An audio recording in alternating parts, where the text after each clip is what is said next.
girly drinks, we drink beer and beer and beer, beer, beer. No Yeah, champagne baby. or girly drinks, we drink beer and beer and beer, beer, beer. When a guy's banging you, you spin off of him. Those are the worst defenders to play against, actually, because if you can feel their body, come on. We are back for a Thursday night here. What is going on, everybody? Welcome, welcome. There's Mal in the house. You got a Slurpee? You got a 7-Eleven? Milkshake. Bubble tea. A bubble tea. Oh, fancy Indian Slurpee. I see what you did there. It's funny you're going. Welcome back to Todd, back in the house tonight. So great to have you back, my friend. Good to be back.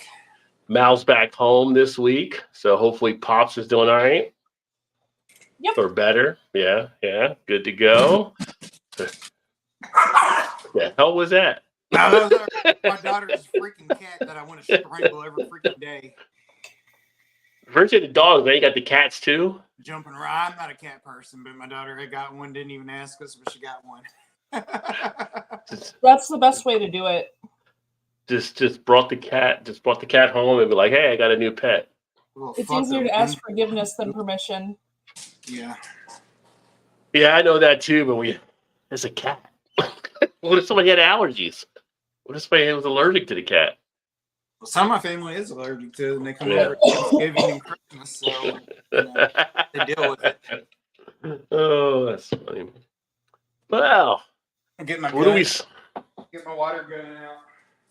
I was gonna say get your gun. I mean, I know you're in Indiana, but I didn't know what was happening. Something popping off out in the cornfield. What's happening over there? I mean, good.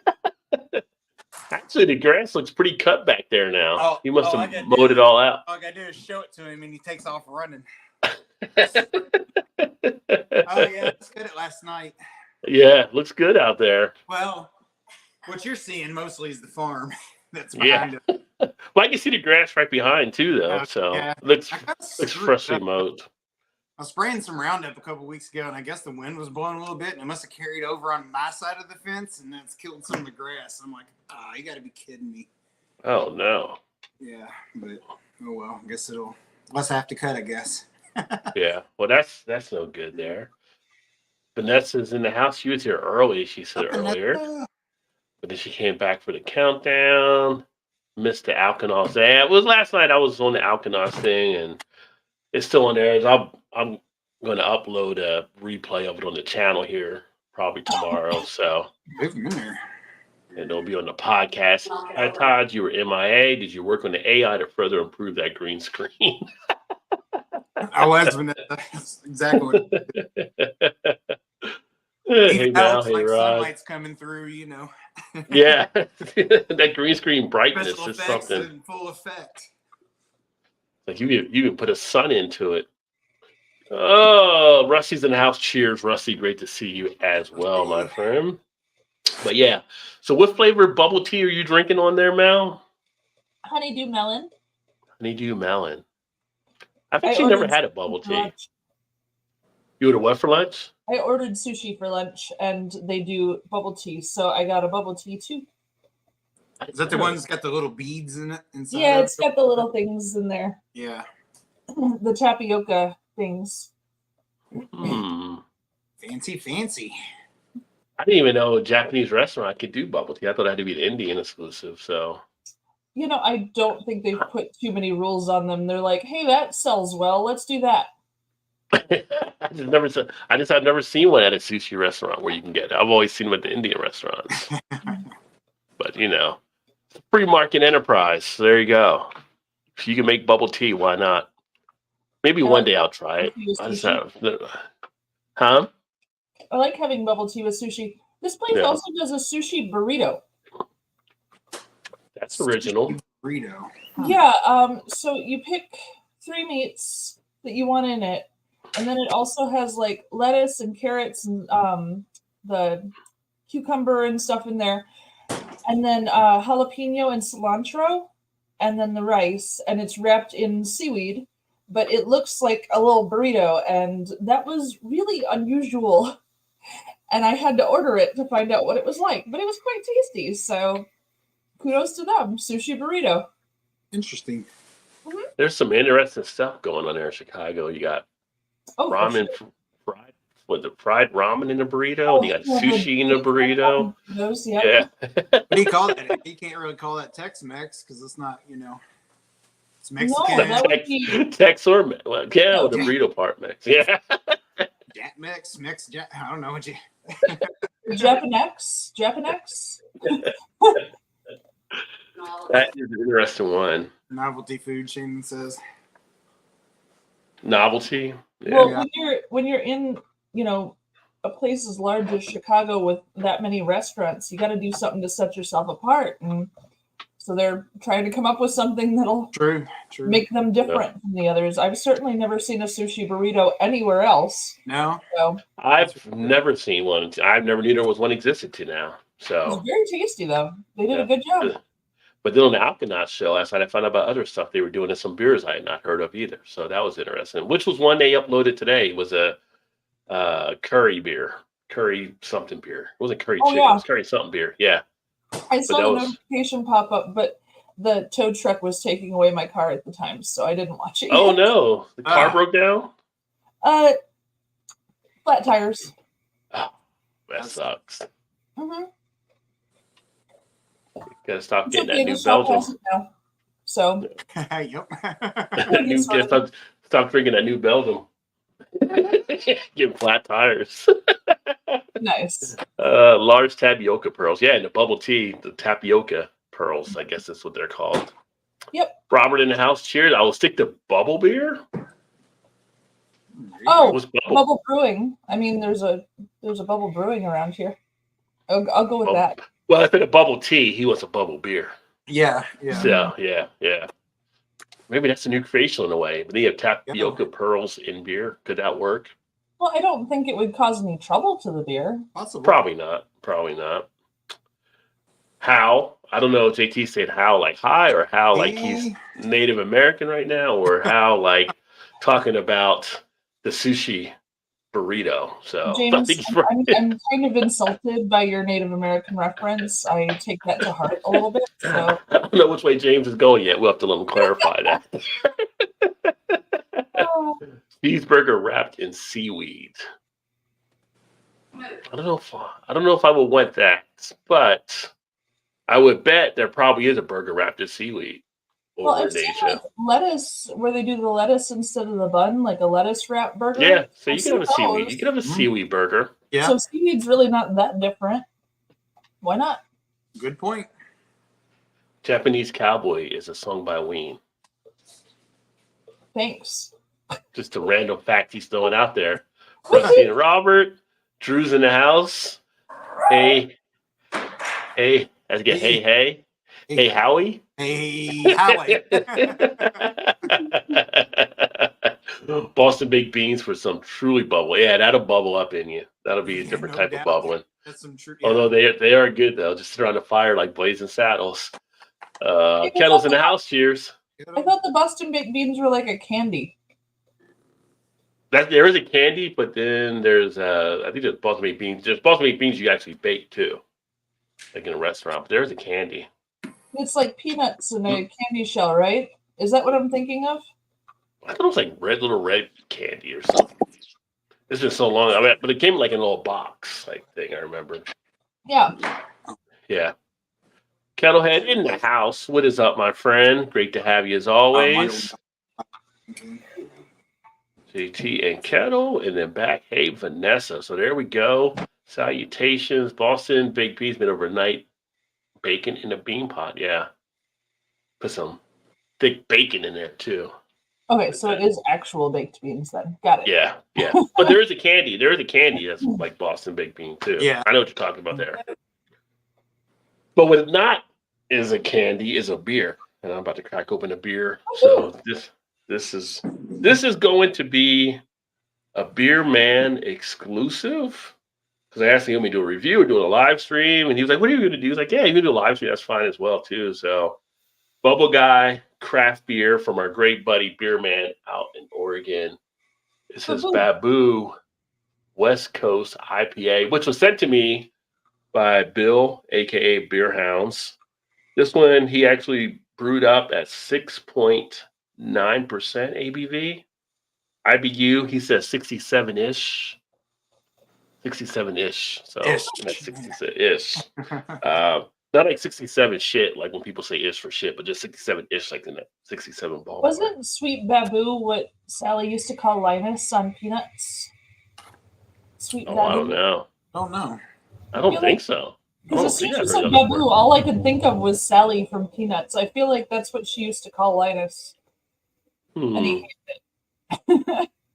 It was actually 6.8% ABV, not 6.9. So, grain, 2-row, caramel, 40L, Carapils, Victory, hops, Galaxy, Belma, Strata, and Barbie Rouge. So, yeah, let's crack this baby open. Shout out to you, Beer Man. Let's see what you brewed, my friend. Nice. First ever Beer Man Bubble Gut brewing beer. Good look to it. It's got bubbles. Got bubbles. Got a color there. I mean, that's an IPA SRM. Look, I can to the light behind it. You can see that light coming through. That the light. Is there a song "Light Shining Through" or something? I know there's "Shine On," but I know there's. Isn't there one shining through? Probably. I don't know. Can't think of one offhand, but kind of sounds familiar if you say that, but I don't really know. Decent aroma. No, it's I see mean- its colors shining through. True I see your true colors. colors shining to you, right? Oh, there you go. Yeah. There you go. Nice little floral citrusy feel in the nose. Aromas are pretty decent.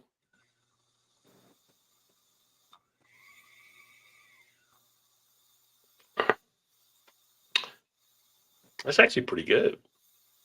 Not that I'm You sound surprised. so Not that I'm surprised. not that I'm surprised. It's pretty good. I'm just saying, it's actually pretty good. I mean, because you was wondering how I was going to do when I actually tasted it and stuff, but no, it's got a little bit of that syrupy type texture to it that I get with basically all the West Coast type IPAs.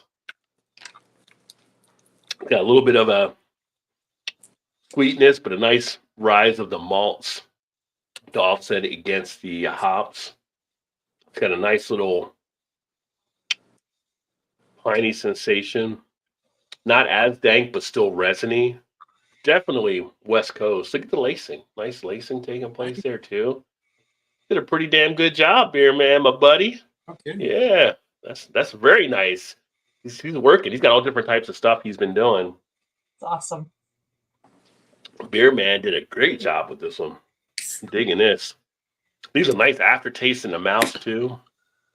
I mean, this is true West Coast. Throw it back. Throw your W's in the air. Yeah, this is nice. This is nice. That's something Not you too came up heavy. with himself, or was that like a brew kit or something? That's what he came up with. He was doing some dedication type beers. So I think this is one he made for Hounds at the time, because he did a couple other ones for some of the other different people kind of doing. He's not doing any right now, but yeah, pretty cool on the little label he put on there. He has like a it's like a black owl. See it there? Yeah, I like the Cool. label. Yeah, the label's cool. Yeah, pretty cool there. Oh yeah, Beer Man, send me some beers anytime, my friend, anytime. I was gonna The say, mail room is always open. I'll have one to drink with you. Mhm. What you having? This is, I'm cleaning out my fridge beer time is what this is. Sierra Nevada Hot Bullet Magnum Edition. Oh, Hot Bullet. There you go. Nice. I just had somebody reply on the Hot Bullet video. They just got us some Hot Bullet today. There you go. So I've had this one before. It's pretty decent. Have you? Yeah, well, that's different. That's different than the previous version, though. Well, I don't know. It's Is kind that the first one you have for this year? No, this is last year's, I think. Still. No, well, that came out this year. Unless you got one from. Let's see. Trying to see What was the- in your About fridge? 4 If you had it. out. Well, I'm trying to get the rest of the beer from coming out. It's a 53 packages. Oh yeah, this is last year's 11/22. Okay, the end of the year That's last all. year. All right. Set out Yeah. Dig out the back of the fridge. I was like, I need to clean some of this stuff out. So I was like, I'm gonna drink something like. Let's see how it holds up. And it's 9.5%. So Yeah, it's 9.5. The Hop Bullet that came out a few years back was 7.5 because that was 2% higher. So I didn't realize I had it that long, but I was like, it was the last straggling can in there. I was like, had to go way deep and get that one. yeah. And you're not drinking anything yet, Mal, right? You're just drinking your tea right now. No, Did you get a beer? I started with the bubble tea, and since I was already drinking something, I was like, oh, they'll go first. I got one. I'm just waiting. So I can sip on the bubble tea till they're done talking about theirs. I'm good. Okay. So this is from Roaring Table Brewing Company in Lake Zurich, Illinois. It's called Tuba Solo Hazy India Pale Ale. It is 7.35% ABV. 7.35. That's very specific. Kind of random. That And is. Actually enough, they actually double labeled this one, and it's like off kilter, and it's just very oddly, like they have the words twice, and it's just janky. So it kind of amused me a little bit because the label's like diagonal, and there's two of them. You think it was a mistake on their part, or is that trying to be their market? Did you see other cans like that? I found this one in the fridge. I'm not even sure when I got it, so I have no idea. It was probably a gift from somebody. I just don't know. But yeah, That's funny.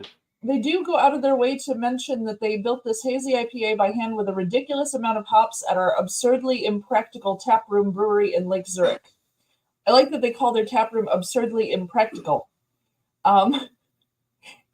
They're in like a strip mall, and it's a really long, skinny brewery, and they have all the brewing stuff in the back and just enough room for the bathrooms and a brewer to be walking back there.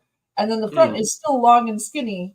So I get it. Like, they don't have a lot of space to do things. It's funny as heck. But this has Mosaic, Citra, Galaxy, and Eldorado in it.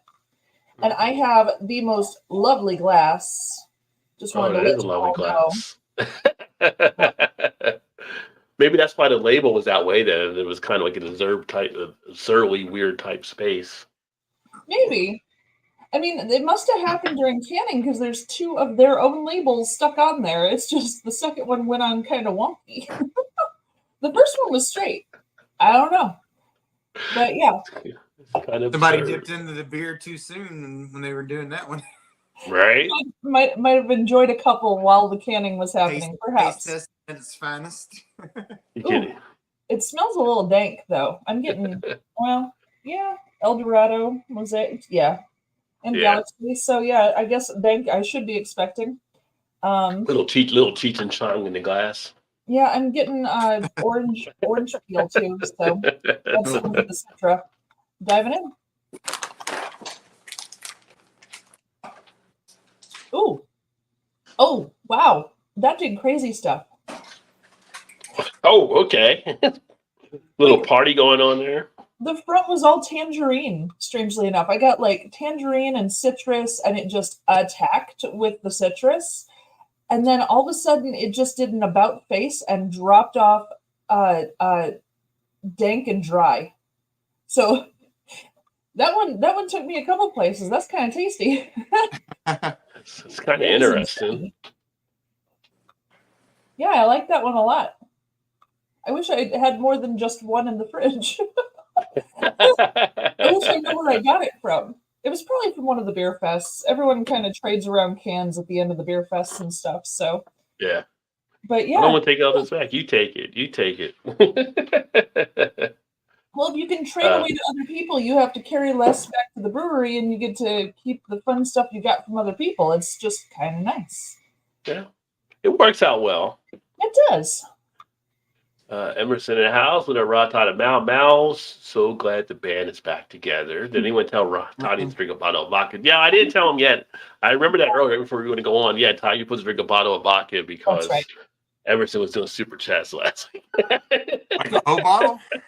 Yes. Yes. Technically, he didn't say the size of the bottle, so it could be one of the little ones. Is there? Get the Trying to make plastic this bottle. my last Get the episode plastic ever. bottle so you can shotgun it.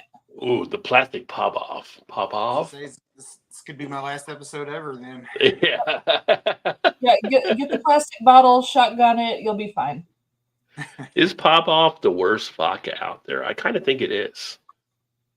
It's always like in a plastic thing at the bottom of the Isn't that one shelf. like Red Eye or I think Is it the red label? Pop off Red- is pretty bad. I Yeah. think the worst Pop I Off, had was yeah. Gordon's. They do That gin one and else- Well, vodka. Gordon's is gin now. I don't I know think they do vodka, do they? I thought they had a vodka. I thought they I had never- a okay. vodka and something else like a rum or something. I thought that they had a couple. Well, I now never that- seen them. Yeah, I just know them from the gin part. But I don't know. Not really sure. it's like the pop off is like the Rite Aid vodka. Like you can find it at Rite Aids and Walgreens, depending on the states. It's the dollar like- store, the Dollar Tree. Dollar Tree brand. Yeah, And, they, and there people is show up with a Gordon's jug vodka. up with it all the time. They do have vodka. There is a Gordon's vodka, yes. I mean, that might be bad. I don't know if it's the same company though. I just know that there is a Gordon's vodka, and Is it was- is it like a yellow label on the vodka for no, Gordon's? it's blue label. But it was possibly it was like drinking kerosene. Honestly, it was atrocious. Pretty tasty. And I'm not going to explain why I have drunk kerosene in the past, but yeah, I don't recommend it ever. But that's what the Gordon's vodka tasted like to me. Were you out there siphoning gas sometime from somebody else's car? No, I had a full can of kerosene fall on me when I was 6 years old in the garage. So I was coated in the stuff and got to taste it a little bit. Dad was real panicky trying to get me cleaned up. It like fell off the top of a shelf or something? Yeah, I Like, was up on the shelf and I was getting something else down from the shelf and it just toppled off and I was coated head to toe in kerosene. oh wow. So yeah, that was a little scary. Yeah, yeah. I don't recommend. It's really nasty to taste. And it's not great for your eyes either. That was really unpleasant Not at all. Kettles that day. Ooh, drinking a Dreadnought, that very nice call with the Dreadnought from Three Floyds. The candy was named after the bean dish. So yeah, see, the candy was after the bean dish. Yes, Bubble Gut is the name of Beer Man's Brewery. Bubble Gut craft beer. Nice. Cool label. Navy bean, salt pork, diced onion, dry mustard, molasses, brown sugar. Hey Emerson, I have a can of Neft vodka. Neft? Neft? I don't think I've ever seen Neft. It's got head. Yes, it did. It did have a good head on it. Too early for those jokes. What's up, BC? Cheers, my friend. Great to see you. It's never too early for those jokes.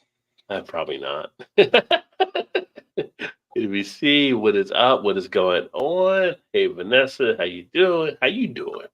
How you doing? Drinking some Eddie Fitz Porter by Great Lakes. Yeah, Fitzgerald. It's pretty good. That's a pretty good one from It Great is. Lakes.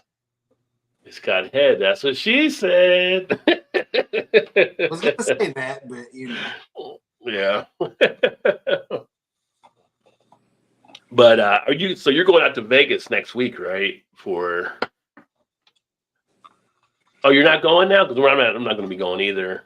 No, unfortunately, I wasn't able to. But the Craft Beer Marketing Awards, they're not doing like a thing anymore. They're just doing it like through Facebook or something. Facebook Live. They're doing like a live stream, but they were doing it from there last year. But now they're going to just do a live stream then. Yeah. So when they Okay. changed that, I couldn't convince my work that I'm just going to go for funsies, and they're like, "Yeah, no, you're not." No,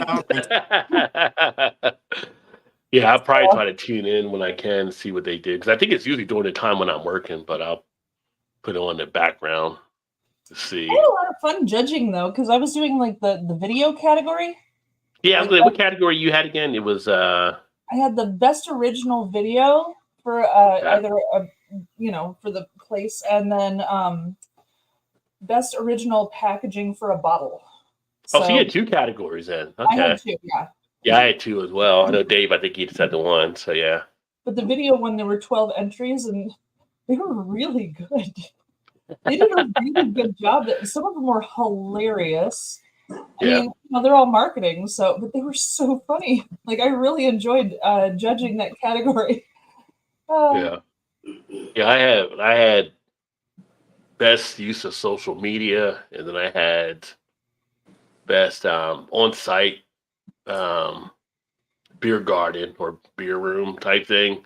A couple of them were kind of like, I felt like they just mailed it in. I didn't feel as like, they were as good. Like they were just like, because one of your things was like this fear of missing out type thing. Like you saw you feared if you didn't go, you weren't going to have fun because it looked like a fun environment. And a couple of them were like, man, they're not really doing anything. It's not really anything to really throw, but a couple of them were pretty good. So. Well, I'll tell you, they weren't pulling any punches on the videos, man. Those were stellar. Like, yeah. I mean, a couple of them were just, them filming in the tap room and just silliness. But I mean, some of them, they put real production value and like acting and props and stuff. Like they really went for it. So yeah, a lot of them. I mean, they're proud when you get their award and stuff. And this year, the change that I saw is last year you could just put a score and then move to the next one. And this year, like you had to fill in all the stuff. So you had to type something in all the boxes this year, which is good. But it was kind of like, don't be in that last second type thing. Because I found out early, like, I got to make sure I get these done. Because last year, you just like do the score. You could skip some if you needed to, just to move them ahead. So I'm kind of glad they actually did that because then it made it more important to always get something out of it. Well, for sure. I mean, and like the boxes they had, it was your notes, and then it was constructive criticism. They actually called it constructive criticism. Don't just say suck. And then what was the things that you wanted to praise about them? So, like the stuff you liked. So I think that's great. It's more well-rounded. It's going to help those people who are planning on getting in next year to improve their product and stuff. It's good. Yeah. It was thorough. So how many categories were there all around altogether? Hundreds, I think. Yeah, I don't know what the total number is because when you got the judging thing, they just sent you your categories. Right. Yeah. So I know when Dave had wasn't either the one that me or Mal had. He had a different one too. So. But the number of actual judges they had was ridiculous. Like it just went on and on and on and on, and so they had a lot of judges. I have to imagine they had a lot of categories. Yeah. I think it was. I want to say it was like over 100 judges possibly that they had on there. Oh, it was well over. Way more than that, maybe. Yeah. So would they do send you videos of the category you were judging? So you know. They sent me a file with the links to everything. A lot of the videos were just on YouTube, but private for us to view. And I mean, it was 12 videos in the category, so it did take some time. I mean, some of them were much longer. Like I think the longest one was like 7 to 10 minutes. So I have to watch them a couple times when I'm trying to come up with the criticisms and the things to say. Yeah. So it did take time for sure. Yeah, the categories you had to go through them, and definitely the one I had there, and the one I had, it was like I felt like I had to think more this year than I did last year on stuff, just because it was like the social media type thing. How they could have used it, what they could have used it, it's like the criticism part where you saw an opportunity where maybe they didn't see it type thing. So, right. And then, and that one I had I think 12 entries. And the one for the tap room thing, I had 6 or 7 entries for that one. That wasn't as huge, but. Yeah. Yeah. Well, the packaging of the bottle, there was only 3 entries. So. And oh, really? For that one? Okay. Yeah. And 2 of them were from other countries. So. 2 of them also had videos showing their packaging. And I could not understand what they were saying, but I could see the packaging. So I guess I'd buy it. There's people putting a lot of work into their packaging though, for sure. Yeah. Pretty in-depth stuff there then. Yeah, it was a little intense. Emerson's drinking a tropical beer hug, 9.9%, Goose Island. Face is numb and a voice keep telling me lose the pants. I don't know. I'm watching at the public library, baby. You've had a won't be lot of the watching tropical. long. You won't be watching long then if you do that. You've had a lot of the tropical beer hugs lately. You must have got like a case of that stuff where you're just really into it right now. Which I've had it. I've had it when I was down in Florida last year. It's actually the warmer weather and easy one to put down, but at 9.9 it will catch up with you.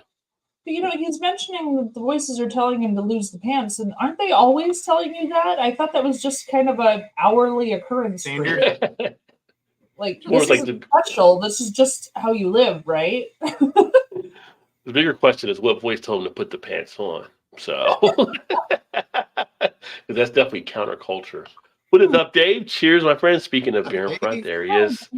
The man, the myth, the legend right there. We were just talking about some of the award stuff for next week. Yep. And what category did you have again too, Dave? I can't remember offhand. Hey, Emerson. Hey, beer in front. Hey, Vanessa. I follow a South Korean leather worker. His videos usually have closed captions to follow along. Yeah, makes sense to do that. And some of the stuff now, when you're in other countries, is starting to do it where you can do it in other languages where it's being shown at. That's a big rollout coming from YouTube. So It somebody's depends watching using Google Translate because that could end up with a lot of problems. Yeah. Well, yeah, right. So, but YouTube is building something out for it that I think it's supposed to roll out later this year. But if somebody's like watching your video in Brazil, it'll come across in their language when they're actually watching it or something, I think. Ooh. So I they're think trying to do something that's supposed to like getting dubbed, I guess, maybe. I don't know. It's something they're working on there. I remember them talking about it. Gosh, the time consumption for just dubbing every video on YouTube seems. Well, you don't have to now with AI. so. AI Basically, does it. yeah, AI okay. does it like that. AI can just Like, holy crap, really?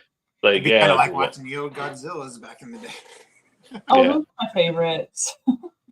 Yeah, it's like sometimes my wife can be like, she needs a Excel spreadsheet for work. You still just tell AI what she needs, and 5 minutes is right there. You don't have to worry about having anybody sit there, type, figure it out like that. And all the formulas work and takes the human error out of it. So why can't baseball do that with the umpires? I've said that for several years now. I mean, eventually it's going to be, umpire will be kind of obsolete, but they're still going to have them because of the tradition of the game. It's So getting close because in AAA last year you were able to bring overthrow it the up, decision. yeah, to decide on if it was. So they have, I don't know if they have set number per game. I'm not sure, but the game I was at, there was like 9 decisions, where they just hit a buzzer or whatever, and then they'd go to the booth and look at it again. And this was like on balls and strikes, so it's getting close. Well, Real Sports showed like 2-3 years ago, the technology's already done. Yeah. It's just that baseball won't roll it out or whatever. I think there's something to people they want to have the human error in the game. They like that little facet of it. Kind of done it with football, right? Where you can To a point, you can't challenge everything. You can challenge a couple key things here or there, but Yeah. But it's limited. But yeah. Football's much harder because there's so much more going on at the same time than baseball would be. But I'm thinking balls and strikes almost should be a no-brainer, I guess. But you're right, though, the human element. Until it goes against you, then you want to bitch about it. But like, why? Shut up, computer. Shut up. Yeah. Or even like the human aspect of it's like, oh, that was a call strike and it should have been a ball, and they're like, what are you doing? Yeah. You just see such bad calls during games, so you're like, seriously, like, yeah. Dave had beer can designs. That was a pretty cool category there. Yeah. Actually, yeah. I bet there were a lot of entries for that one. Yeah, how many entries did you have in your thing, Dave? There's got to be like a ton of entries for that. Automatic translate into captions. It gets pretty close. Like typos, your brain gets most of the mistakes. Yeah, I mean, there's ways you can do that in there. There's certain programs now you can put it in and it'll do a caption for you as well. Nice. I don't know if it'll be 100% by the time YouTube rolls it out, but it'll be pretty close. I did not see Boston Dynamics' new robot. Retired Atlas 2 days ago from the new all-electric model. What is the Atlas, though? Yeah. But it's funny. I mean, technology changes things. As a kid, you go on a road trip with your parents and they had a map. Now, you don't have to need a map. You got GPS does everything for you. You hope. Unless you see the episode of The Office when it drives Michael into the lake. Like, take it right here. He's just following it and he ends up in the lake. Shannon's dad used to drive a semi truck and haul cars and stuff for Ford or whatever, and deliver like cars to dealerships or whatever. And I remember back when her and I just started dating, he'd have his map out and like figure out his map or his travels for the night or whatever before he left in the morning. Yeah, he'd sit there and I was like, good Lord. It's like, man, now you got GPS. It's like, that'd be a savior. I was like, well, I went on a lot of road trips with my dad, so I did the atlas. Like, I would decide the route and stuff, and we would discuss it and everything. So I was navigator kind of. So learned to read maps really well. When I started driving, and later on when GPS and all that came out, I took to it and I was really pleased with it. So I kept using it. And I remember my father saying, "Oh, this is just silly, and you don't need that." Da, da, da, da, da. Just this last week when I was visiting him, there was a point where we had to drive somewhere, and he pulled out his phone and turned on his maps and had it talking at me while I'm driving. And I'm like, "Could you turn that thing off?" And he's like, "Well, you can't go anywhere without these now." Well, how the tables have turned, okay? Yeah. It was really funny. I was like, "Oh, all right." See, now he's fall prisoner to the machine now. So now he's onto it. I think we all have, really. And then whenever we took trips, my dad, of course, would be like, "Who needs a map? I'll get there, figure it out." We generally have to go in a westerly direction. Once we hit the river, we've gone too far. I got this. Too far. It's kind of wet in here right now. I don't know you live there. I wish Stress was on here, but going to Reds games, coming back, we've been in bad parts of Cincinnati that us white people probably shouldn't have been in. You guys are driving around like the Griswolds there. Yes. Let me ask this guy for directions. Well, before I had GPS, I ended up in East St. Louis at dusk once. I don't recommend. Yeah. I had to turn my little happy self around and go around the city. Wasn't it, in St. Louis? It was was it St. Louis or Detroit? It was one of the cities, yeah. I think it was like the guy sent him down the alley or whatever. The guy was just stealing his hubcap place, talking to the guy.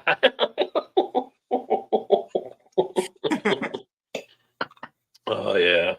I tell you, when it comes to the maps and GPS, I'm pretty sure that the male gender was pretty much happier than the female gender when it came out, because the men never had to hear the wife start saying again, "Why don't you stop my directions? Why don't you stop my directions?" That's something the women would always say to the guys. So you don't have to hear that anymore.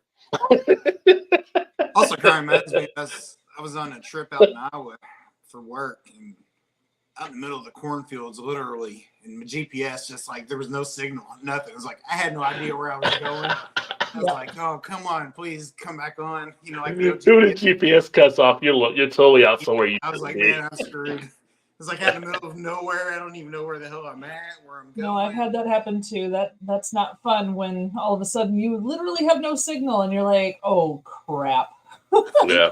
I think I pulled over at an exit and I called Shannon. I was like, "What am I supposed to do?" I was like, "I have no idea where I'm going." Do you remember that, Shannon? Do you remember when I called you for that or whatever? What? When I was in Iowa and my GPS like shut off at nighttime. Remember when I was traveling? I was like, I have no idea what to do.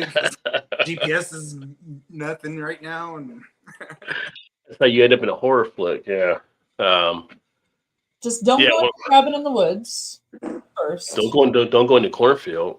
Don't go in the basement. Don't go in the attic. Yeah. No, I guess I drove far enough. It finally came back on. I was like, yes. I didn't have to get off. Yeah. Yeah. Well, we drove down to the island a couple weeks ago. Yeah, Andre couldn't find the address to it. They find the street, but then he couldn't find the right address. I was like, "Well, how far can it go?" We'll get closest we can. I just put the closest number I could to where we're supposed to go, and once they got down there was the rest of it, but it wasn't on the map like thing. So, like, let's see what happens. Right. About to find again. Yeah. I remember once looking up driving directions to Edinburgh, Scotland, and it takes you as far as the coast, and then it actually informed you to get out of your car and start swimming.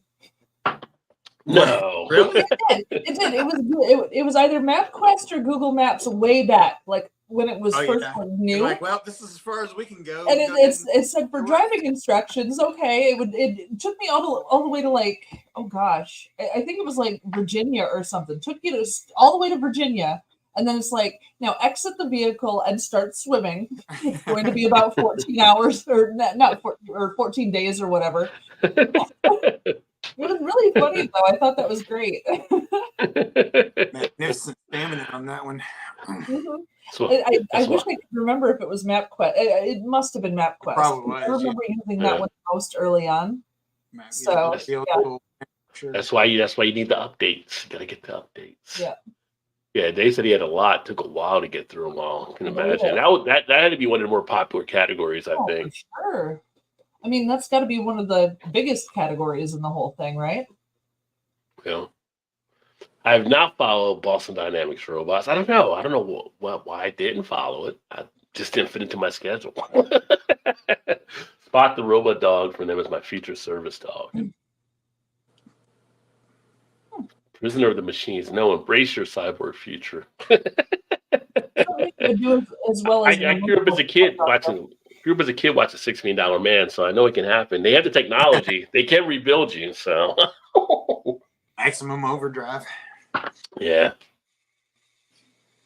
Right arm implants asked for cool electronic gadgets and effects in it. Sadly, only titanium, which now they use for the iPhone 15, right? So, what up, Rod? Woman was a long time ago. They would be there, you know. The Bionic Woman. The Bionic Woman. Yeah. And the $6 Million Man. Yeah, those things were a long time ago. We should be there already. Should be. We were supposed to be there, I think, at some point. I still carry paper maps in the vehicle just in case. I have an atlas in the car too, Vanessa. I'm right there with you. I mean, it's not really a bad idea. I mean, if something were to happen and someone set off an EMP or some shit went crazy, you like to have a map. Then it's like, but if you're back to the map, then you're like living in Walking Dead type days trying to figure shit out. Like, oh, it's only this far. It ain't that far. Yeah. Not that far to go. Super easy. It'll be fine. Children court might be out there. Might be. Them children might be out there. Oh, you never know. What do you mean might be? Oh, they're there. They are there. And one of y'all is going to find them.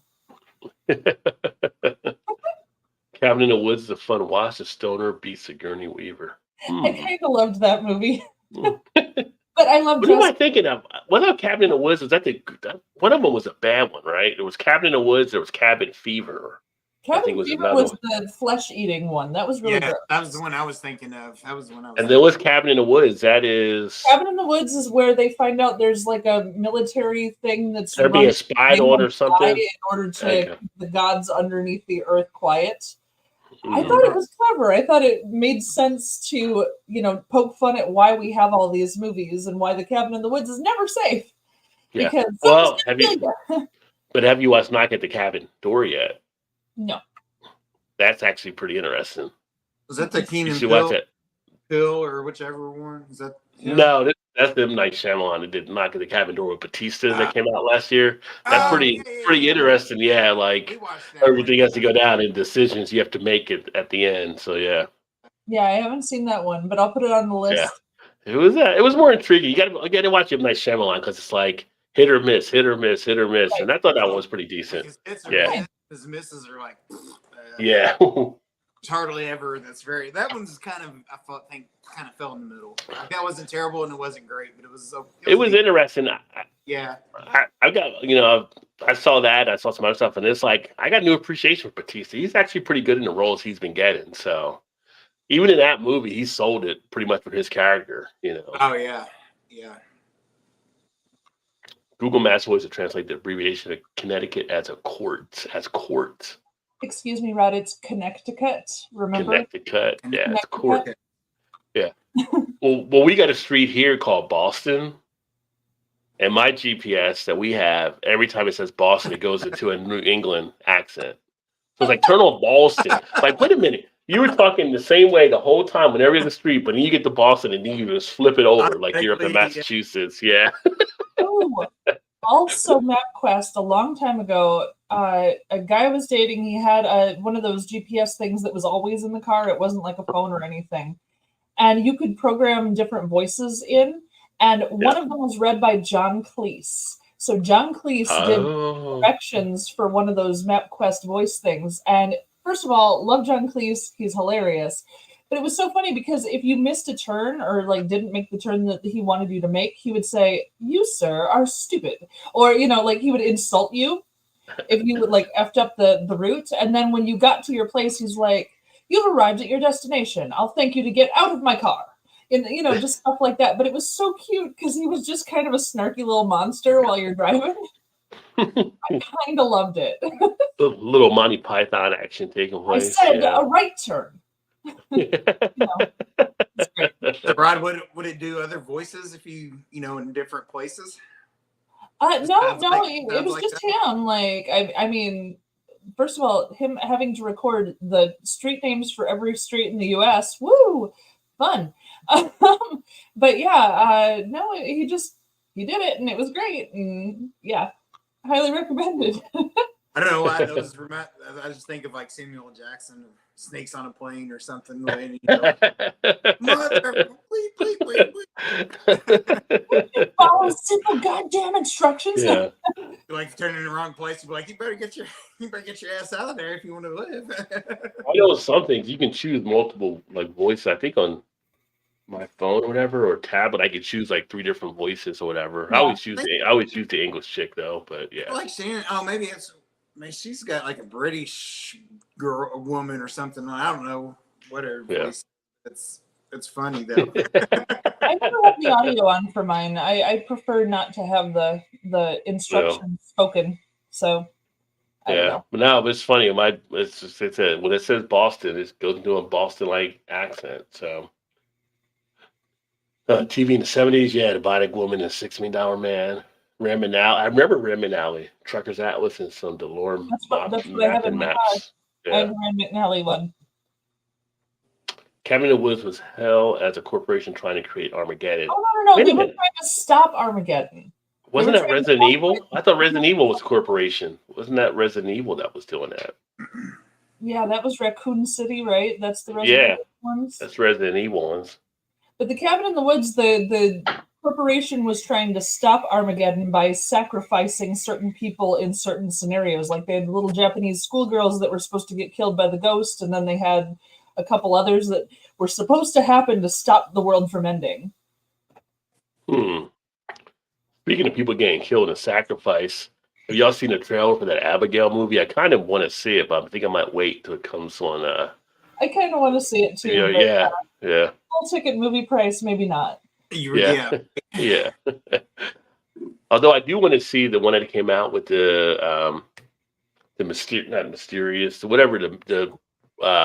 World War II when they're killing the Nazis. Something gentleman, whatever. The ungentlemanly conduct. Whatever that one. That one looks to be pretty good. That looks pretty good. I would see that at the movies. I want to see the new Beetlejuice. There's a new Beetlejuice? Yeah, there's going to be a new Beetlejuice, and it has Keaton again as Beetlejuice, and like the original girl who was in it. Winona Ryder. Winona Ryder's in it, and the mom is in it too, and like the originals, and But now they have the Jenna Ortega girl in there too, from Wednesday. Okay. But yeah, But they can't have the dad because he died, I think. Who? From Beetlejuice. He was the one that played Rooney. He was the one that played Rooney in Ferris Bueller. He died, so he can't be in it. So. Oh yeah. Well, they got some of the cast from the original anyway. Boston and Ka.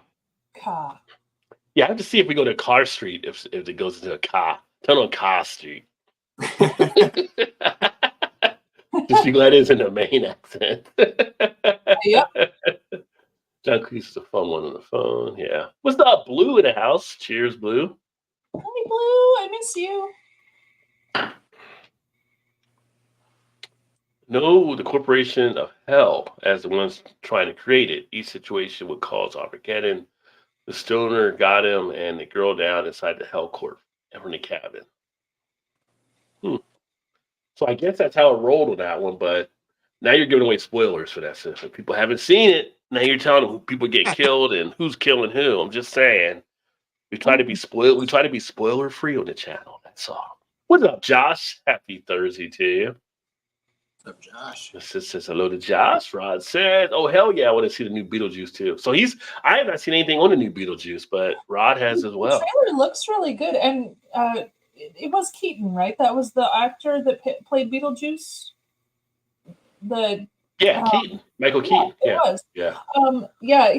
He looks pretty good. I mean, I think he's had a little work done, but he looks pretty good for his age. In Hollywood, did they do that in Hollywood? Did they get a little? No, I'm sorry. Right, that doesn't happen. I apologize. That was maybe it was just a good Pilates class. I don't know. That was rude of me. I'm sorry. Well, I watched the Flash movie like a couple months back, and it was kind of cool seeing him as Batman again in it. So, Jeffrey Jones is incarcerated for pedophilia. Who's Jeffrey Jones? Is that the one that played Rooney? I thought he died. I gotta look up who Jeffrey Jones is. Maybe I'm wrong on who it is. Oh, that is him. Oh, that was the guy that played Rooney. Famous for his roles of. Oh yeah, he is still alive, I guess. What happened to Jeffrey Jones? Sentenced to 250 hours community service for failing to update his data on the sex offenders register. Ooh, gotcha. Bad boy. Oops. Jones, 64, who played Dean Ed Rooney in the 86 film, was given 3 years probation after pleading guilty to the charge in Los Angeles. That was back in 2010 now. Yeah. I mean, maybe he did bring him back for the movie. I don't know. Can he come back? Well, I didn't give him a second chance. I don't think so. Not for that. No, I don't recall seeing him in the trailer. Yeah, probably not. Yeah. We got kids on the set. You can't work here. There's kids on the set. Yeah. Right next to a school. No. Maybe you can go to the Catholic church and do something. No. I'm sorry. It was too easy. It was just out there. It was out there, folks. It was out there. Off toss. Low hanging fruit. Oh, don't talk about low hanging fruit. God, not with the Catholic Church. You're making it worse. My bad. Ew. Emotional damage. That is my fault for anybody I given that to. Watched the Flash movie last week. There you go. He was released, but hasn't worked in anything major. So, well, no, he's probably, I don't know, working. Is he working somewhere? He probably is working somewhere. Probably like somewhere. But if you're famous, how do you get a job somewhere that people don't know who you are? Like if you walked in to McDonald's and you saw him there, like, aren't you Rooney? Aren't you like the dad from Beatles? Like, you would know who. I mean, it's like put him in a back room or something. I don't know. What do you do with him? You said Rooney from what? Ferris Bueller. He was a principal in Ferris Bueller. Oh, I did not know that. He'd have to go into witness protection. Hey, I work in the Ferris Bueller garage. You do what? I work close to the Ferris Bueller garage. Oh, yeah, with the car when it comes out. Because that was in Chicago. Yeah. Over the ravine? Yeah. I work in Ravinia, where the ravine is. That's the ravine they drove the car into. Yeah. That's when Cameron kicks the car takes off out the window. It's a cool looking garage. Like, I drove past all the stuff they have built underneath it to hold it up and stuff. It's I don't think they still have cars in it. It looked like exercise equipment now. It's all cool until an earthquake comes. That's not as good. We don't get a lot of trailer. Illinois. One every 5 or 6 years. So I watched half of Glass last night. Got to finish this night. Oh, I haven't watched Glass. Wait a minute. No, I haven't watched Glass. I watched the first one, which is Unbreakable, right? Wait, was the glass half full or half empty? No, the first one was the one with Bruce Willis and Haley Joel Osment. No. Yeah, cool. No. That was See Dead People. Yeah, that was. That was part of the 3 series. No, it was Unbreakable. It was the split personality one. Yeah, and then it was Glass. Glass is the one with Samuel L. Jackson. Oh yeah, you're right. The split personality one is the one in the middle, and then Unbreakable was the one with Bruce Willis in the beginning. Yeah, he was already. We already know what happens with the Dead People thing. Yeah. Which, yeah. Hey, Peggy, anybody seen or heard about a movie called Hundreds of Beavers? Oh, it's Patrick. I thought I saw Peggy. That's all the P. No, I've not seen heard about Hundreds of Beavers. And now that Patrick's asking about beavers, I'm a little nervous about it. Yeah, I have a feeling you should Google that one. I don't think anyone should Google that. I think it's going to be like my foray into the Urban Dictionary again. I'm not going there. Yes, don't go there. Just don't go there. Nope, not going there. Nobody should ever go on a beaver hunt with Pat. That's all I'm saying. Just saying. Strangely enough, I don't think you're the first person who said that either. Drinking a few happy dads. Yeah, Split was the second, and then Glass. So I haven't seen Split, and I haven't seen Glass. I just saw the first one. I like the first one, though. That's clever. Second. Yeah. What's up, Big Daddy in the house? What? A Miller High Life. But he's loving it. He's loving it. He's going to a macro. There you go. I need to get another beer here. So I'm going to grab another drink because the glass has run its emptiest. Yeah, I just went and grabbed one too, but I can't figure out what the ingredients are in it. Have not tried Happy Dad. What is a I've not had a Happy Dad. It sounds what like is that? a cocktail. It's one. Well, 450 North Slushy. There's nothing. I mean, unless Dad went to the local massage parlor, he might be a Happy Dad. What is Happy Dad? Possibly. Is it a beer? No. It's got to be a cocktail. I've learned not to Google anything anyone says on this show anymore. So. Oh, come on now. I learned a valuable lesson when my brain is still broken. So.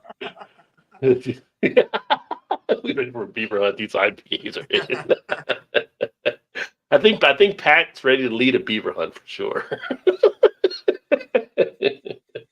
Hard seltzer. Wait, I never had a Happy Dad. Never heard of it. I get it. Happy Dad hard seltzer, maybe. It's a seltzer. Yeah, what's up, Anderson? Ginger in the house.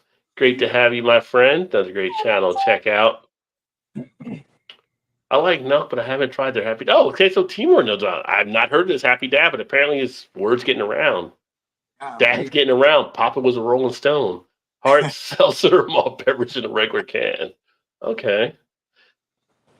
Oh, hard seltzer malt beverage. I have not seen that in any stores that I've come across. But again, I probably wasn't looking for it either, though. So. Yeah, but I feel like you would stumble across something because I mean, you're going through all the coolers. You'd have to, at some point, right? Like just trip it. Hey, what is this? Like, yeah. I don't know. I'm getting a beer though. So you guys. I know. I kind of just glaze over things. I'm like, I'm not interested in this section, so maybe it's one of those. Yeah. I'll be right back. You never know. Never. But a Happy Dad hard seltzer sounds odd to me. Happy Dad and hard seltzer might go hand in hand, possibly. Because I'll tell you, if I give my dad a hard seltzer, he's not going to be happy. I mean, I wouldn't think so, but he wants the hoppiest hops that ever hopped. He's a hophead, huh? He is. There you go. Hardcore hops. Nothing wrong with that. Yeah. To each their own. It's not my style, but hey, somebody's got to drink it. It's not a lot of people's styles, actually, but it wasn't mine at first either. I was like, one of the first beers going to one of my first beer fests I ever poured out was an IPA. I'm like, oh, I don't know about this, but now like IPAs are one of my favorites to drink. So it's kind of definitely just one of you get accustomed to, I guess, or grows on you. No, don't get me wrong. I hang there long enough with them, I guess. I won't drain pour them. I don't. I'll drink them, but my palate prefers other things. So yeah. Well, yeah. I get that too. Yep. But I'm still sure my only drain pour ever was the Steel Reserve watermelon. I think that's the only thing I've drain poured in the last 10 years. When I say drain pour, Steel Reserve watermelon. Shot or whatever. It was hell. Hell in a can. Well, I mean, you did pick up Steel Reserve, so I was camping. Shame on you. I was You were camping. It seemed like a good idea at the time. It was not. I was camping when it changed it though. Like just No. Camping, you don't do fancy stuff. Camping is yeah. the rough fancy stuff. Like, I mean, we're still close enough to buy a beer and, go out and camp, but, you're out in the woods. You don't do the fancy stuff when you're camping. That's when you have the everyday stuff, You're roughing it. Why couldn't you do the fancy stuff still? I don't know. It doesn't feel right.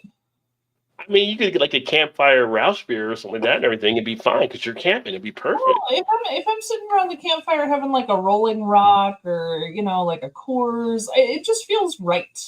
I don't know. Okay. I like the classic beers. I can see the roll. I can see the Rolling Rock doing it. I still can't see the Steel Reserve doing it. If I can see the Rolling Rock, I don't feel like anybody's doing Steel Reserve is probably camping. That's just me. No, it was so weird. I was in Wisconsin and I saw Steel Reserve, and honestly, I didn't see Steel Reserve around me that often, and I was like, "Hey, Steel Reserve, I'm curious." And then they had flavors, and I was like, "Oh, what the hell?" And it was super cheap and high ABV, and I was like, "Well, sure, that'll be fine." There's a reason for that. Yeah. It wasn't fine. Don't do it. Oh.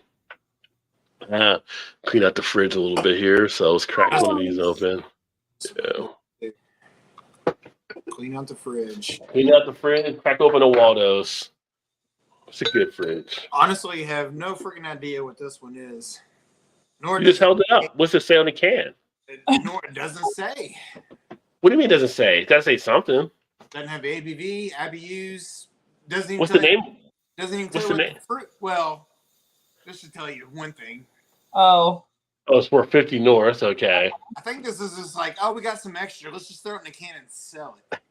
So I'm looking on Untappd just to find out, like, there's no ABV, no IBUs, and everybody's going, they don't have nothing on the can. Like, I don't even know what I'm drinking here. Well, they're touchy about the whole ABV topic, so. Well, that's for sure, yeah. So, sort of maybe figured it out, but I'm not really even 100% if that's true or not. But. Ooh. I will say the Waldo's this year is. For their slushy series, it's not getting a very good rating. But it's only 54 people, so it's not very. Yeah. The release is like a couple weeks ago, so.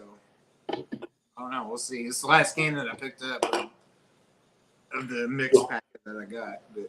The Waldo's is as dank as always.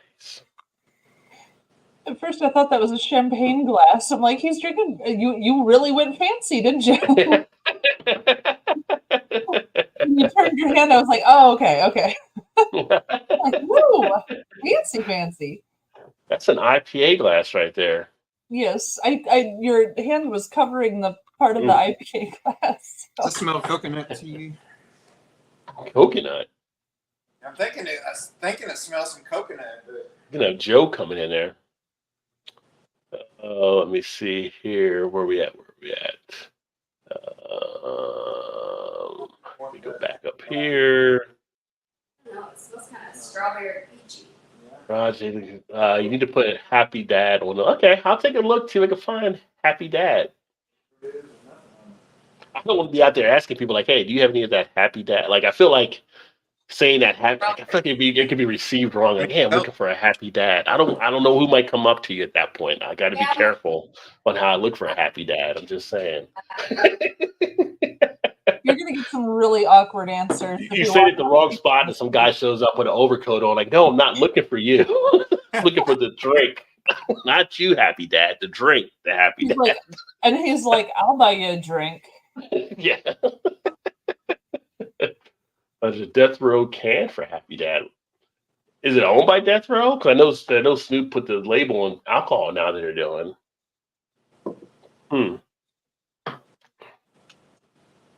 Happy Dad, though. A lot of people that know who they are. Am I projecting? Like, no, not at all. Never.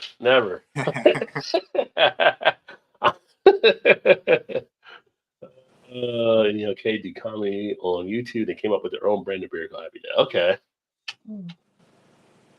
Currently drinking some Yingling traditional lager. There you go. Nothing wrong with a little Yingling action. Nice choice. I still haven't picked up the box. I don't want to buy a whole 12-pack, but hopefully I might go down. You know, we talked before about like Total Wine. Because Todd said, I go to Total Wine, never give me shit, right? And they sent me a thing this week, like $10 off any purchase, 10 or 1 or more. I'm like, oh, maybe I'll buy a 12-pack now there because it doesn't cost me really anything. They'll cover just about like $2.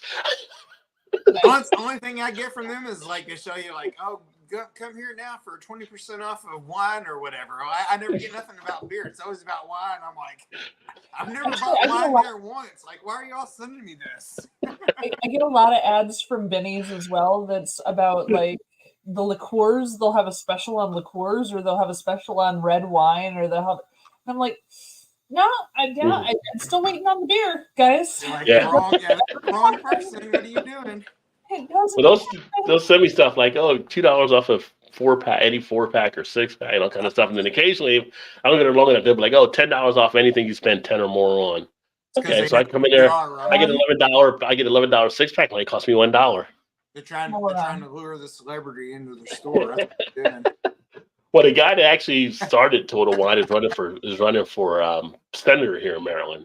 He's a congressman now. He's running for senator. So maybe he sent out to all the people, all the constituents get discounts. Yeah. I drain poured a Sam Adams root beer. Not much else. I've never had that. The root beer type version of something. Is that like a Not Your Father's, like a alcoholic beer? It was probably like a Sam Adams knockoff like that. But Sam Adams, like in Cincinnati, their main market stuff they send out. They got some really good crafted stuff there. Kind of surprised. Sometimes I feel a little sleazy. That's when I reach for a steel reserve. That should be a commercial right there. That sounds like a tagline.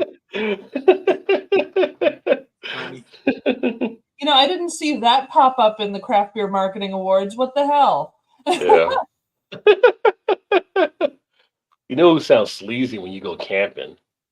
I know a place that's peaceful and quiet. A place where animals play. It's called the forest. But every year we start forest fires. A careless match, a cigarette, and poof, fire. Now the next time you're in the forest, be extra careful.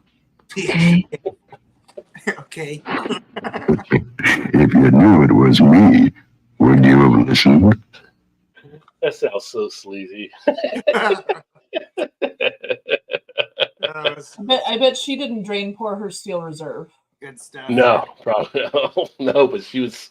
Never mind. I was going to say something I'm not going to say. Lagunitas IPA, first IPA ever. There you go. Yeah, they're actually. Lagunitas is under Heineken Europe now, and they're actually raised. They were talking about. I think it's in Europe. They're raising all their stuff like. So they said like 6 cents. It might be 6 pounds, or not 6 pounds, but 6 pence over there probably. Which doesn't seem like it would be a huge thing, but they didn't. You know. I was Sierra Nevada Torpedo. That was my first IPA ever, and it turned me away from IPAs for a good 2 or 3 years.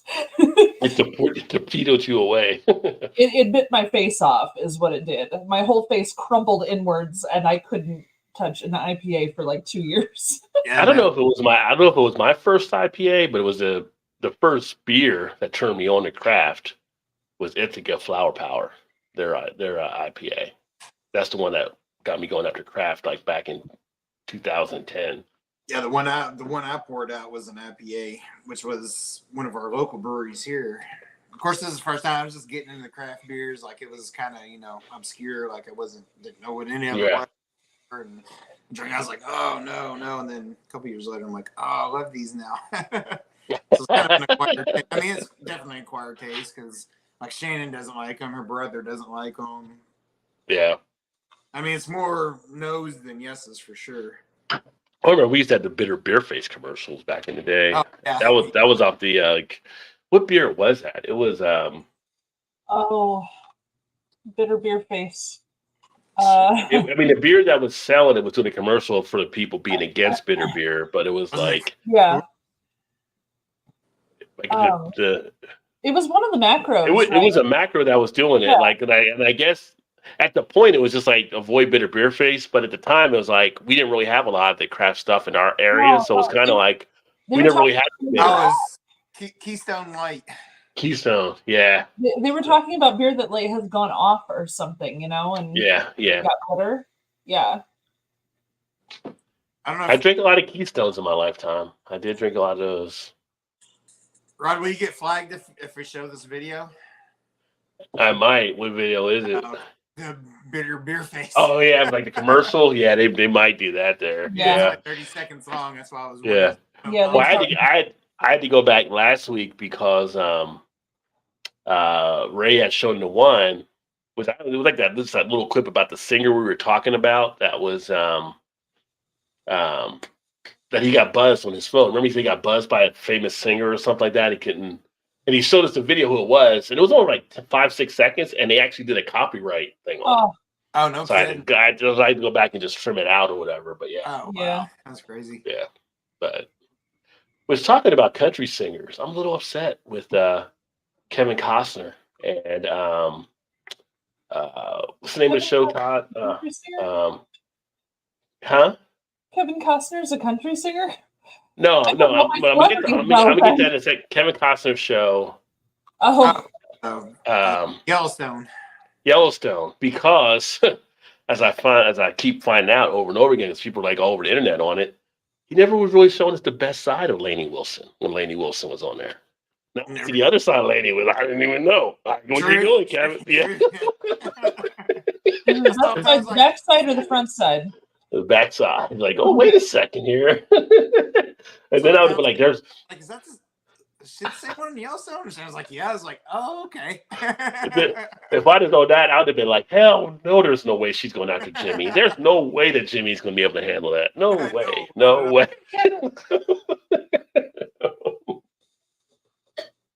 I was like, Kevin, you were holding out on this one there. Or maybe it wasn't Kevin. Maybe it was what's it called? The writer dude that got like all the other shows now. That dude's got to be getting paid like crazy. Dang it. Who's the writer, executive producer, whatever? I know you're talking about because he has all those. He's got like 4,000 shows. Yeah. Hang on, I'll tell you. I know I can see like he's actually in Yellowstone a couple of times, but yeah. Dang, what the hell is his name? Speaking of local Piney River Lowwater Bridge IPA made with Ozark Wellwater malted barley, oats, wheat, hops, and yeast. Very toasty. Sounds good. Nice. Yeah, Taylor Sheridan. Taylor Sheridan. Yes. Because she can't stand him. I was like, "What's that guy's name?" She's like, "Yeah, Taylor Sheridan." I was like, "Oh yeah." Well, I still got to watch the Bass Reeves one because he does the Bass Reeves one too. He's got them all covered. Like, just dude's getting paid. That one with Sylvester Stallone is really good. I only saw the first 2 episodes of it because it was like the only first 2 were free at the time. So, but I think I get it now. I could probably go back and watch it. That's one Tulsa you're talking about. Tulsa King, yeah. Yeah. And then that was the other one called that's got Jeremy Renner in it, Jeremy Renner or whatever his name is. Oh, he doesn't do that one, does he? I think where he's Jeremy Renner's a politician or whatever. No, he's a cop. Or the mayor of something. Mayor of Kingstown. Yeah. Yeah, he does that one too. And isn't that his name? Huh? Isn't that his name, Jeremy Renner? Yeah. Yeah, he's like the main guy in that one. Yeah, he's the main character, but Taylor Sheridan the one doing it. Oh no, yeah. Oh, okay. This also, yeah. Mm-hmm. Wow. Sam Adams Root Beer was a fan brewer special contest winner thing. Yeah, well, they should have left that fan at home and just be like, here's your prize, and would tell nobody about it. Did you try it? I don't think I've ever heard of that one. I never heard of it. I never had it, but Big Daddy had it, yeah. Now, Sam Adams used to have a thing when they did home brewing competitions, and they take the top 3 winners and put them into a variety pack. That was pretty cool. I've had some of the ones they've done that in the past. That's cool. Hey, I got some beer. Yeah, that's the cool clip I used to have back in the day with him sitting in the car, too. Those IPAs from 2000 could definitely bite your face off. For sure. What's everyone sipping on in the chat? Yeah, nobody in the chat told us. Well, Big Daddy told us he was drinking a little bit of. JT didn't tell us what he was drinking tonight. Or did he he? did. He was doing Yeah. the Edmund Yeah, Fitzgerald. Fitzgerald Porters. That's right. Yeah.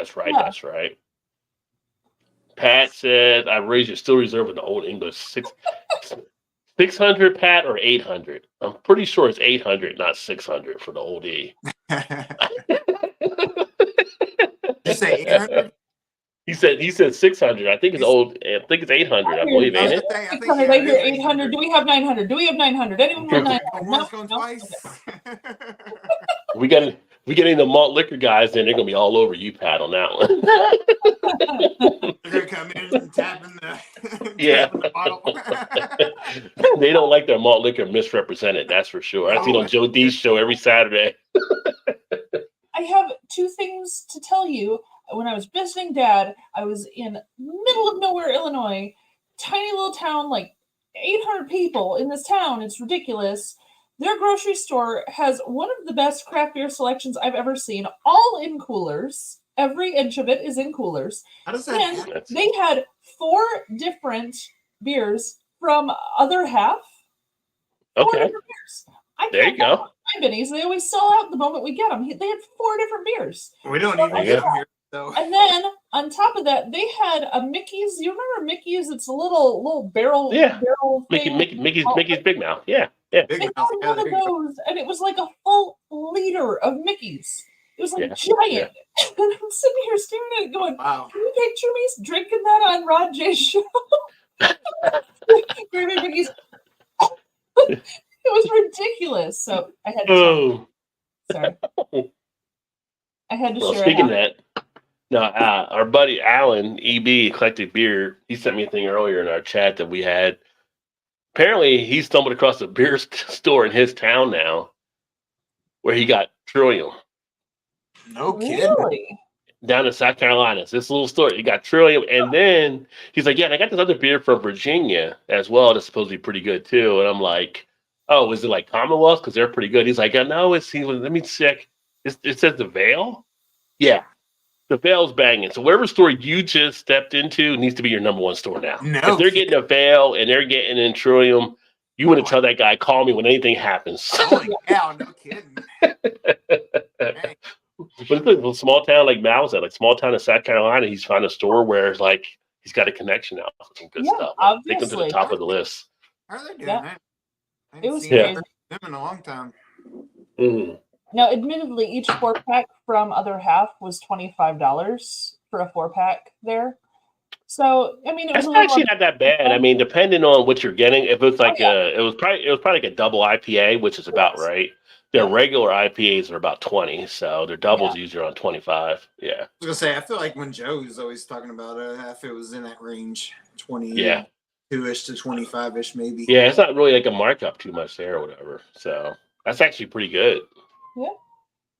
So now you can get Other Half, or when you go to visit your dad, you know where to go to get Other Half. Yeah, it's still a 2-hour drive to get there. So, Yeah. driving 2 hours to get a $25 4-pack Yeah. of beer sounds kind of hard for me. But one of the things I was going to talk about in the beer news kind of goes to like another half type thing. So we'll talk about that in a second. But it's basically about kind of beers that fit along those lines. So, Chew's in the house. What's up, Drew? Chew doesn't say anybody else. He says, "Hey, Drew." Who's Drew? Do we have a Drew? Drew was on your thing earlier. Beer, breakfast, snacks. Beer for breakfast. So was he that's here? Oh, okay, I missed him. that was like a while ago. But Chew, he just goes right to him. Doesn't say anything to us. Just goes right to Drew. Man, not right. Hi, Chew. Yeah. Nice to see Yeah. you, babe. Yeah, liking this IPA, I was like, "What the hell am I drinking? A damn pine tree?" And then it grew on me. It's good All you beer. need is IPAs. It's pretty good. I like that. Why am I drinking air freshener? Yeah, see, Dave had Keystone. Keystone. Yep. Old English, hell no, I'm a lady. Then he goes to Blue. You're my boy. He said, "You're my boy, Blue." This was like they were in here like a long time ago already, so it's kind of like he just skips right. Doesn't still not acknowledging us, but going to everybody else apparently. No. It's like we're not even here. Yeah, Miller Lite back in the day. Yeah, and I'll Thank still drink a you. Miller Lite occasionally here and there. If I'm somewhere and it's like, oh, we got Miller Lite, $2, 25-ounce straps on there, I might throw a Miller Lite down. You know, Paul's in the house. Cheers, PA. Great to see you, brother. Paul was chiming in last night during the Alkanaut stuff. It was great to have you there. Nice. I remember Batch 19 from Coors. Missed that. I do. I think I have a review on a channel from that Batch 19, but I ended up finding that one time we were going from where we were living in Kentucky down to we were going down to like Murray, Kentucky, or whatever, one of the dry counties. And I'm like, I found out like, oh, we got to stop somewhere and get beer because otherwise people driving to Tennessee and bring it all back and stuff. And I went into the store and I ended up getting some of the Batch 19. Actually, not a bad one from Coors at all. Eddie Fitz, that's right. The Eddie Fitz. It was like the variety pack from like 17 years ago, back in the day. It's a Sheridan shows. Yeah. So yeah, Sheridan's making some money out there. Cheers, Paul. Mickey hand grenades. Yes, remember the hand grenades. Mm-hmm. And Patrick says 800. My bad. Yeah, I don't want you getting like shanked by one of those malt liquor guys. Like I heard you talking bad about our OD on the show, and they roll up on you because they take that OD serious on their stuff. Well, somebody has to. Mm-hmm. Josh says Cincinnati. Not anymore. I was in Cincinnati for a number of years. I'm in Baltimore now, but moved here a couple years ago. Cincinnati, great beer scene now. I still miss the beer fest. He got to know me and Todd, and he was like, "Man, I got to move further from these crazy bastards." He's like, as far away as I can get. Well, once Todd started showing up, I've got to move now. He's like, "I'm living way too close to them." It's just me. Yeah. It's my problem. Yeah. Which I think, He's like, as far as the planning, you guys are going into Toronto. So we're talking about it. So we're gonna try to make it. So I told Ray and Paul last night and everything like that it's pretty much done on our part for the most part. I just got to look at a couple things real quick, but yeah. That you're going? Yeah, but we're gonna actually probably.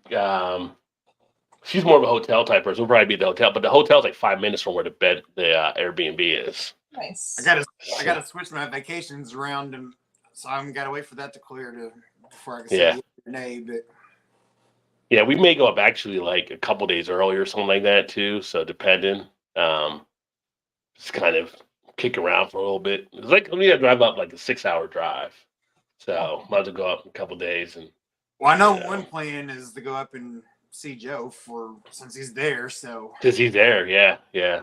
Let's go maybe try to hang out with him for a day. Yeah.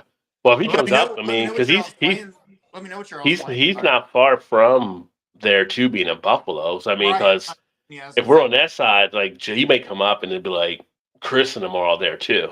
So Chris and I know Greg is there. I think Red's not. I think Red might be close. I think Nick's the only one he's like Nova Scotia. I think he's farther away because he's over towards the other part. Yeah, Redbeard, I think, is right there as well. So, yeah. That'd be cool. Yeah. I got to see this character in real life. So, yeah.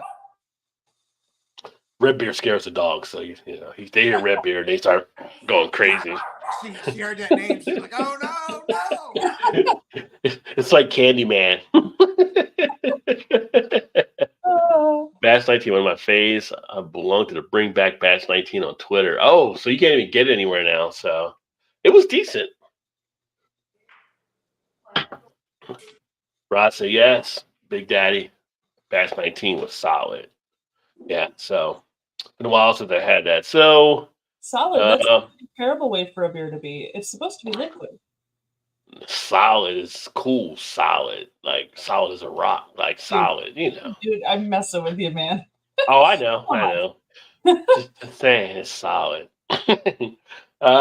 Be more east side. So the big news out of Baltimore this week, before I go to beer news, was kind of talking about it now. I think I might have had something in there in the beer news to do. Because Kyle did a thing this morning, No Hype Beer Reviews. I don't know if you saw the video that he put out there.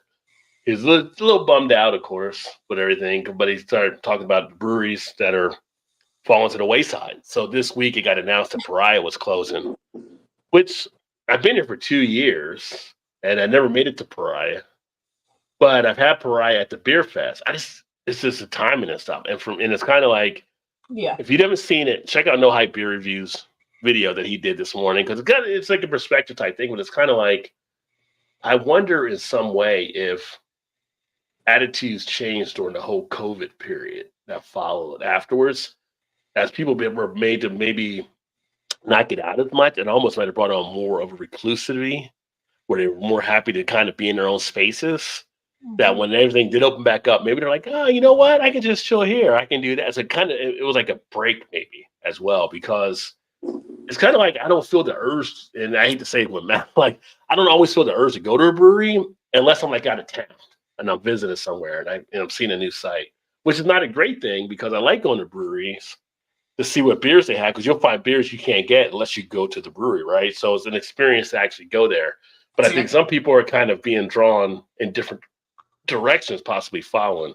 I can see that for the most part, but I've also lived on the other side because during that whole time, like, you know, her being and taking care of the old folks or whatever, she wouldn't want to go anywhere for that reason of contract something and carry it and pass it along to somebody that is more than likely going to kill them.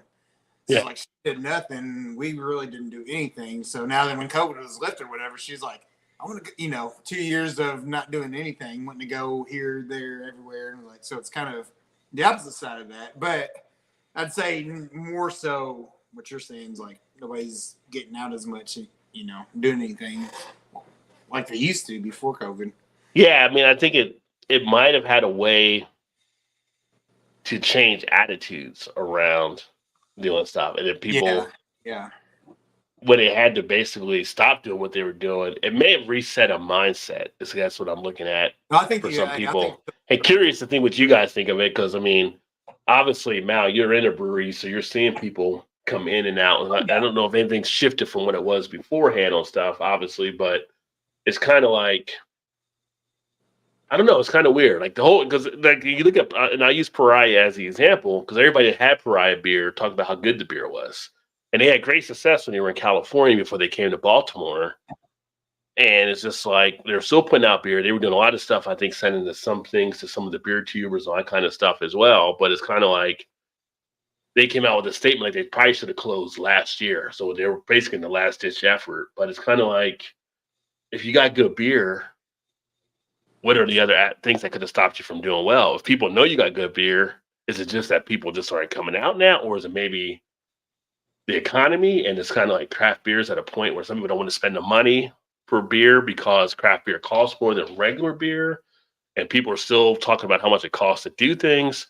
Or is it people just don't want to be around? Maybe they like their personal space. They don't want to be around other people. They don't have to. And they do, like I do a lot of the beer stuff, one at home because I'm recording stuff, but it's a different sense when you're at home and just enjoying the beer too. So it's kind of like all these different things that are taking place. So, well, for the breweries that are succeeding, they're the ones who are checking all of the boxes. They are not only having good beer, but having a wide selection of different types of beer for different types of folks. A lot of the ones that are doing really well are also having food, good food, not just whatever food. It has to be like good food.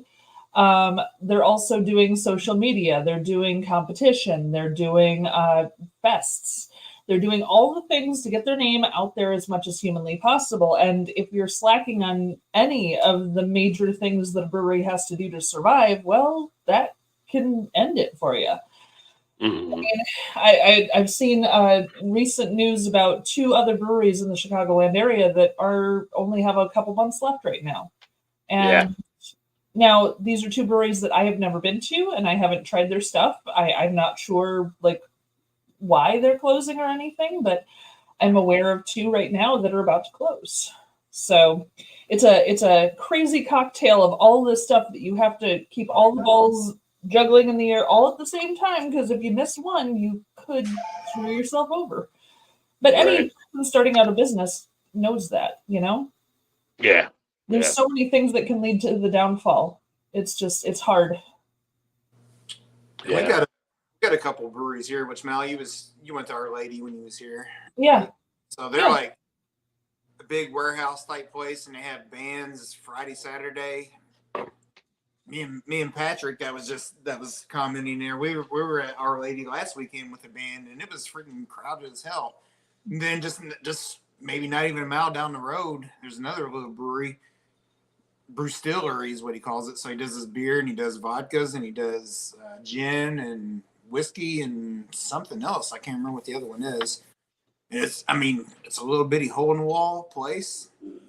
Every time you go in there, there's only like 4 or 5 people in there. But he's been open for years, and it's like, how are they making it? Because there's no way there's enough people that come in and out of that place. And I love going there. Like, it's a cool place to hang out, but it's just kind of like, the only thing I do know is in talking with him, the owner of it is like, he paid cash for everything. Like, everything he did was all cash. So maybe that's a big part of it. But I'm like, there can't be enough people here to pay your staff and to keep this doors. So Shannon always, kind of laugh about it. I was like, he's got to be doing some shit under the table, to make it work. Well, I think she's probably half right, but so I know a couple breweries around here. Their tap room hardly ever has people, right? They don't do money on the tap room, but that's not where they're trying to make their money. They are making specialty beers for golf courses. They're making specialty beers for restaurants, labeling special and doing off-site sales way more. And that's been carrying the place for years. The tap room isn't what they're focused on. The tap room is a little bonus. Yeah, I get that. But with this brewery, they don't do any of that. Like, you can't go to the store and buy their stuff local. Like, there's nothing that I know of that they're doing. I mean, they'll do some of the beer fests if it's local or whatever, but outside that, it's like there's nothing there. And it's like, how are you guys making money to keep doors open? So, or maybe he's just got a bunch of money and it's just because he was a home brewer or whatever is how he got started or whatever. Maybe he's got a shit ton of money and he doesn't care. He just likes to do it and it occupies him. I'm not really sure, to be honest. Like, they're going to be watching this and be like, that Todd guy asked too many questions. Next time he's in here. Don't start me, but put a little extra in his right. I think he's on us. We've got a red alert. We need to put out an APB on this guy real quick here. I should have put the black mask over in the hood. Right. We need to get you in a witness protection program right now. I know. Next week we're gonna log out and go, "Where's Todd?" And everyone's gonna be like, "Oh." See, Robert De Niro, you got a big mouth. You got a big mouth.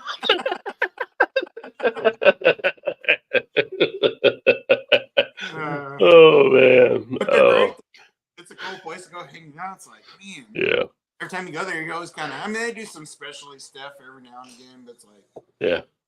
But see, if you were going to run some shady stuff, what a better place to do it than slap something like Our Lady of on, like, because everybody thinks it'll be a church thing. Nobody's going to check us because it's Our Lady of. That was a big ass place. You're like, you have no doubt because they always got shit going on there. Like, we'll run the Goodfellas shit out of the back office. Yeah, they won't know.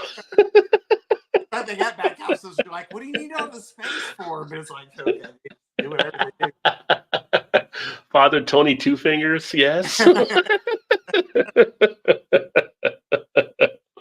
Oh. Need your best shine distributed where? Yes. It can't be solid. You're right. It has to be liquid. What's up, Sam? Cheers, my friend. What is going on, brother? Yeah. I mean, it could be solid. It was like a solid beer. You just have to a lick at a time or something like that, like a lollipop or something. Smoothie sours are a little. Can you have a lollipop beer? I'm thinking of a lollipop beer. You drank it, you licked it, you did like a lollipop, and then it was like 10% ABV. I'm pretty sure if they're coming down on vapes for advertising to children, that a lollipop of beer would probably fit that category. Or one of the ring fingers, like the big thing on it, like back as a kid, and it was beer. Ring pop, yeah. Yeah, the ring pops. Like, give me a Bud Light ring pop. Walking around with an imperial stout ring pop. Stout ring pop, yeah. 10% ABV, okay. The drink that I call Old E, and I wear my glasses so I can see. Yeah. Little Run DMC back in the day. It was a reference from The Wire. Yes, sir. I never finished that series. I still need to.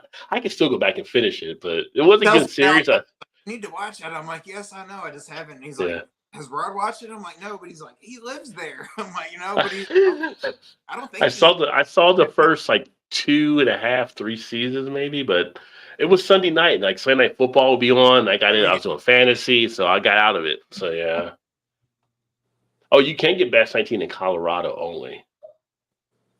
An agree from Mallory. Not sure what you're agreeing on, but I think that was about all the ways that a brewery could fail. Okay. Oh yeah. You fucked up, Todd. Okay. I mean, I'm not sure where, but I'm going with you again, Rod, on that one too. Yep. I'm used to it. That's He's my a middle goner. name. Everyone say goodnight. It's his last time on the show. Enjoyed it. Always enjoyed it. Cheers, Todd, Todd. Yeah. I swear to God, Todd, next week, if you're like sick or something and you're not on, people are going to freak. Don't do that. What is up, Bill? Cheers, Bill. And then brother, they come and Todd, everybody's on top. Hey, Beer House. 1,000. Yes. Yes, we helped Beer House last week get to 1K, so it was great to help them over that. So congrats, brother, in the 1K club. And we had TK get to 1K last week too, or this week. This week or last week, TK's over 1,000 now too. So that's great. The 1K numbers are falling for people. I'm only 967 away, I think. But once you start that grilling channel, you'll be right there. I'm sitting Hey, it's right around perfect time for grilling. Okay. I know. The lazy side says, nah, you don't do all that. We want to do some beer news. We want to talk beer news. Oh, Anybody need to refill beers before we do beer news? I do. Not yet. I shall. There's always one. There's always one. I mean, I guess I can grab one just to have on deck, just in case. Yeah, there's another one too. So there you go. I'm just going right to the fridge, so you know. And these are why we ask the questions that we ask.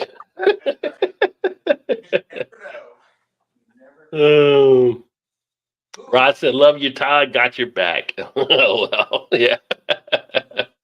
Oh, you're welcome, Beer House. That's all you, dog. You put the work in. All we do is give you that last little push over the hump. So congrats to you for putting in the grind, and congrats on your 1 year anniversary as well from, what you were going through there too. I saw you put a video out on that. So congrats there. The 4th season is probably the best. So Okay. Right before I pretty much clicked out. Yeah. You tapped out too soon, Rod. I did. I might go back. I mean, I always say, I hate to start a series where the series isn't available anymore, but it's like watching a movie. You watch a movie, you can't see anything else with it. So I could go back and finish watching the series. But good thing that, though, now they're all out, so you can just watch them as you got to wait till next year for the new season to come out.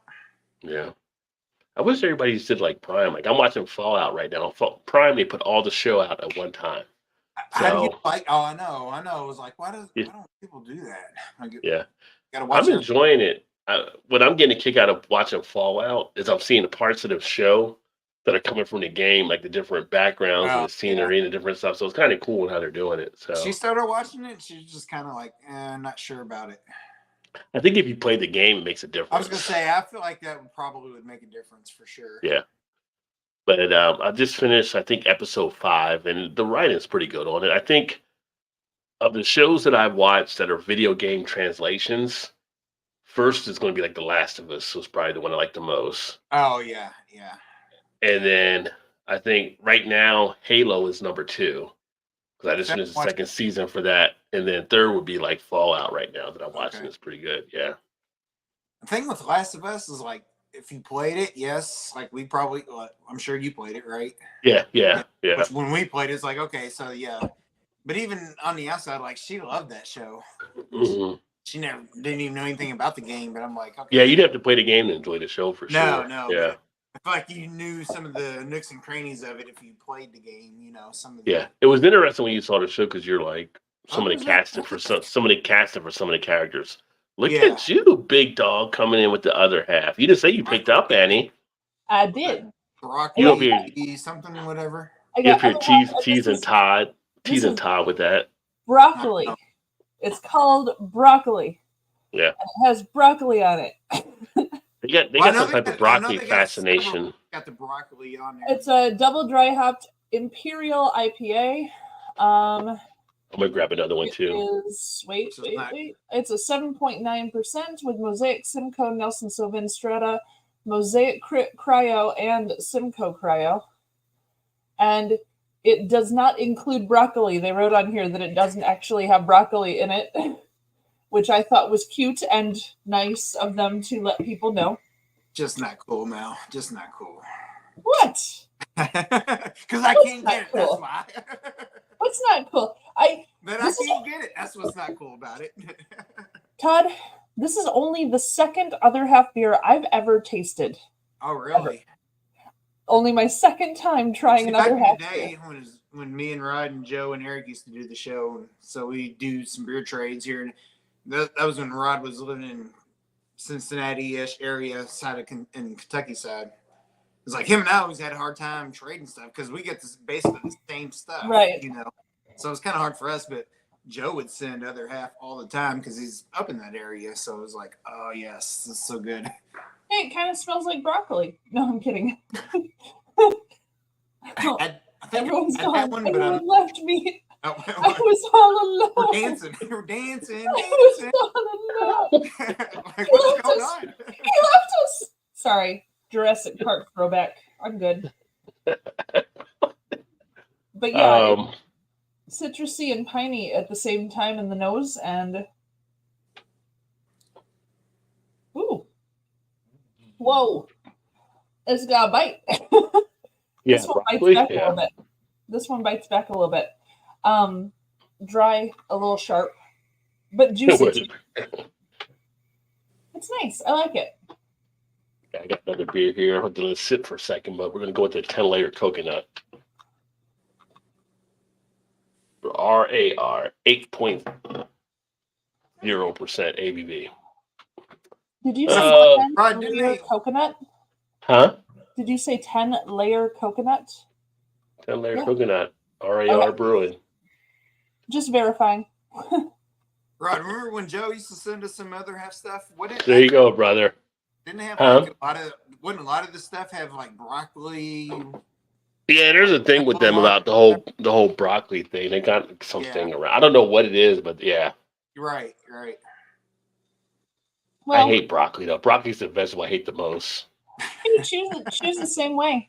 I love broccoli. I mean, literally, it makes me vomit. So. I mean, I don't hate it and I don't love it. I love this broccoli more than regular broccoli, though. Yes, for sure.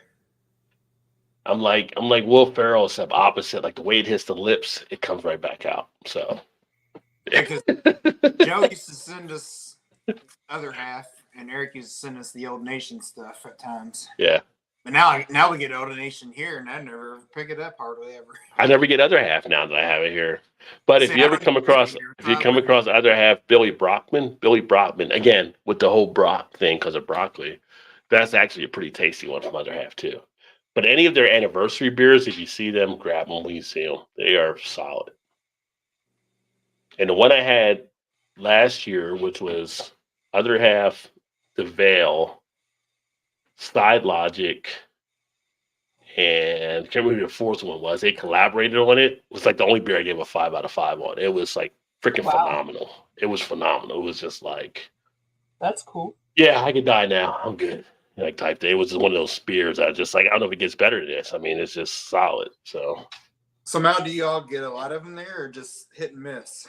I if they come in, I don't find out about them soon enough to get them. I never get them. But my dad's fascinating that like distribution just carries over certain states and lands there. Well, this is from my dad's dinky little town, like the tiny little town, and where my dad lives had 4 different kinds, and I can't find them here, so I don't know what's wrong. Well, I remember like we call that a diamond in the rough. Yes. I don't know, Mal, if you know who Tom the Brewer Whisperer is, but like he lives in St. Louis-ish area, or not St. Louis, Springfield. He used to get shit that I couldn't get here that was on the East Coast. I'm like, it has to come through our state to get to you. Like, how are you getting that? And this is years and years ago. I'm like, this doesn't make no sense. Like, distribution's a son of a you know what. I need to go. I need to go on Tom's thing. I was on Tom's thing a couple weeks ago. It was fun. Yeah, back on there again. Yeah, good. I watched you guys when y'all was went live. good times. Let's see here. Beer, I said thank you so much. I really do appreciate it. We appreciate it being there for you. It was really fun. For season best beer. Oh, first year. I went through these, I think, already. Hey, Rod, where the Beer Whisperer? Well, we just talking about Tom the Beer. We talking about Tom the Beer Whisperer? We just talking about Tom the Beer Whisperer.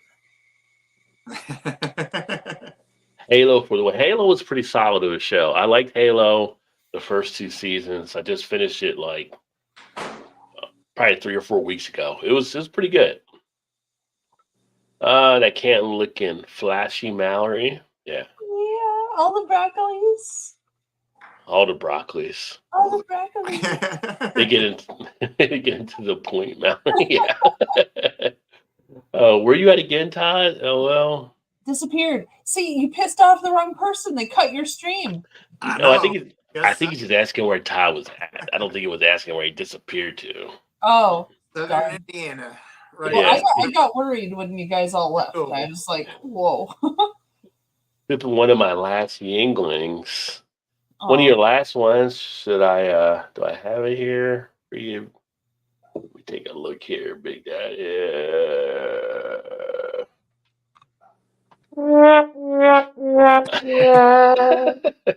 I was trying to find Taps, but I didn't put Taps back on here yet. So there you go. Trez in the house. What up, Trez? Welcome to the party, my friend. Welcome to the party, pal. That's what I need to get. Bruce Willis, welcome to the party, pal. I need to get that sound effect on here. Trez, I was thinking about the other day watching the Reds game. It was like, we got to come to Cincinnati and hook up with you sometime and go hang out.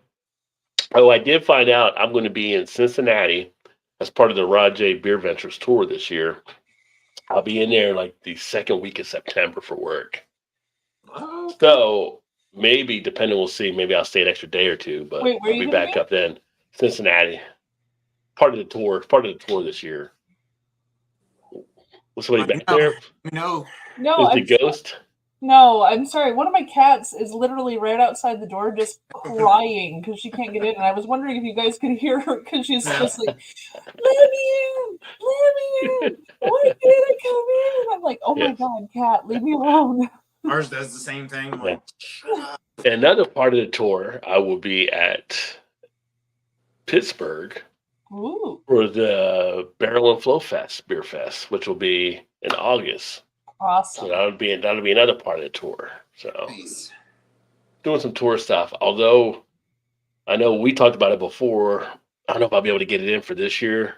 If I can pull it off, still it'll be Denver for the Great American Beer Fest. So Yeah, I still trying to go Sweet. trying to go on tour this year. Hmm. Because I want to rock. Yeah. Oh, Big Daddy copyright. Juice. Oh, man, as I sing, I'm not worried No, about you that. sounded just like them. Tacos. I mean, it's pretty close. You made some. Did you bring enough tacos for the class ride? Because everybody loves tacos. It's not even Tuesday. It's Thursday. Still got a tea, but it's not the right tea. Right. But I yeah, want tacos. who doesn't like tacos? Like, who is that person that say doesn't like tacos? Like, there's gotta be some people that don't like tacos. I have a sushi burrito in the fridge. Bro, like, That's not a taco though. That's unique. Is anybody in the chat not like? Is there anybody out there that's watching, listening, that you don't like tacos? Let me know in the comments. I'm just curious. Like, is there anybody that doesn't like tacos? It's like parfait. Everybody love parfait. I can see where some people might not like pizza because of the cheese or, whatever it tastes like. Like tacos are like, you gotta like a taco. Come on, that was a Shrek reference. Did you get the Shrek reference? It was Donkey think- from Shrek. I think the Onions have parfait, layers. like Everybody onions, love parfait. Parfait's got layers.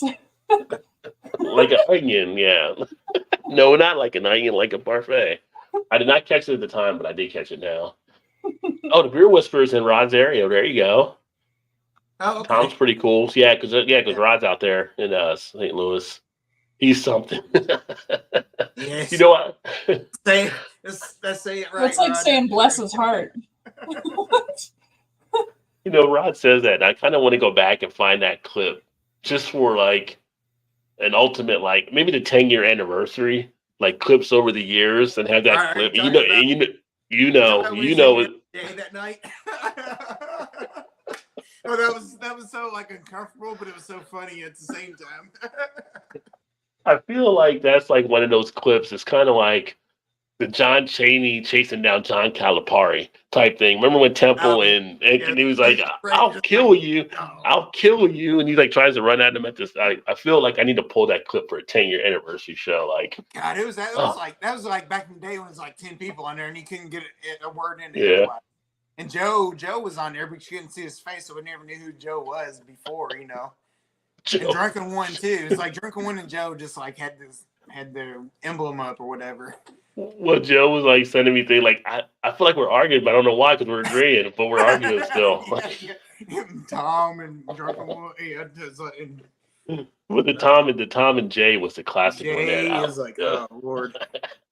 And Tom would do anything he could just to get Jay going. Like, you can call him every name in the book, I think, besides, you know. Oh my God! When he's like, "Is your robe in the cleaner?" Or something?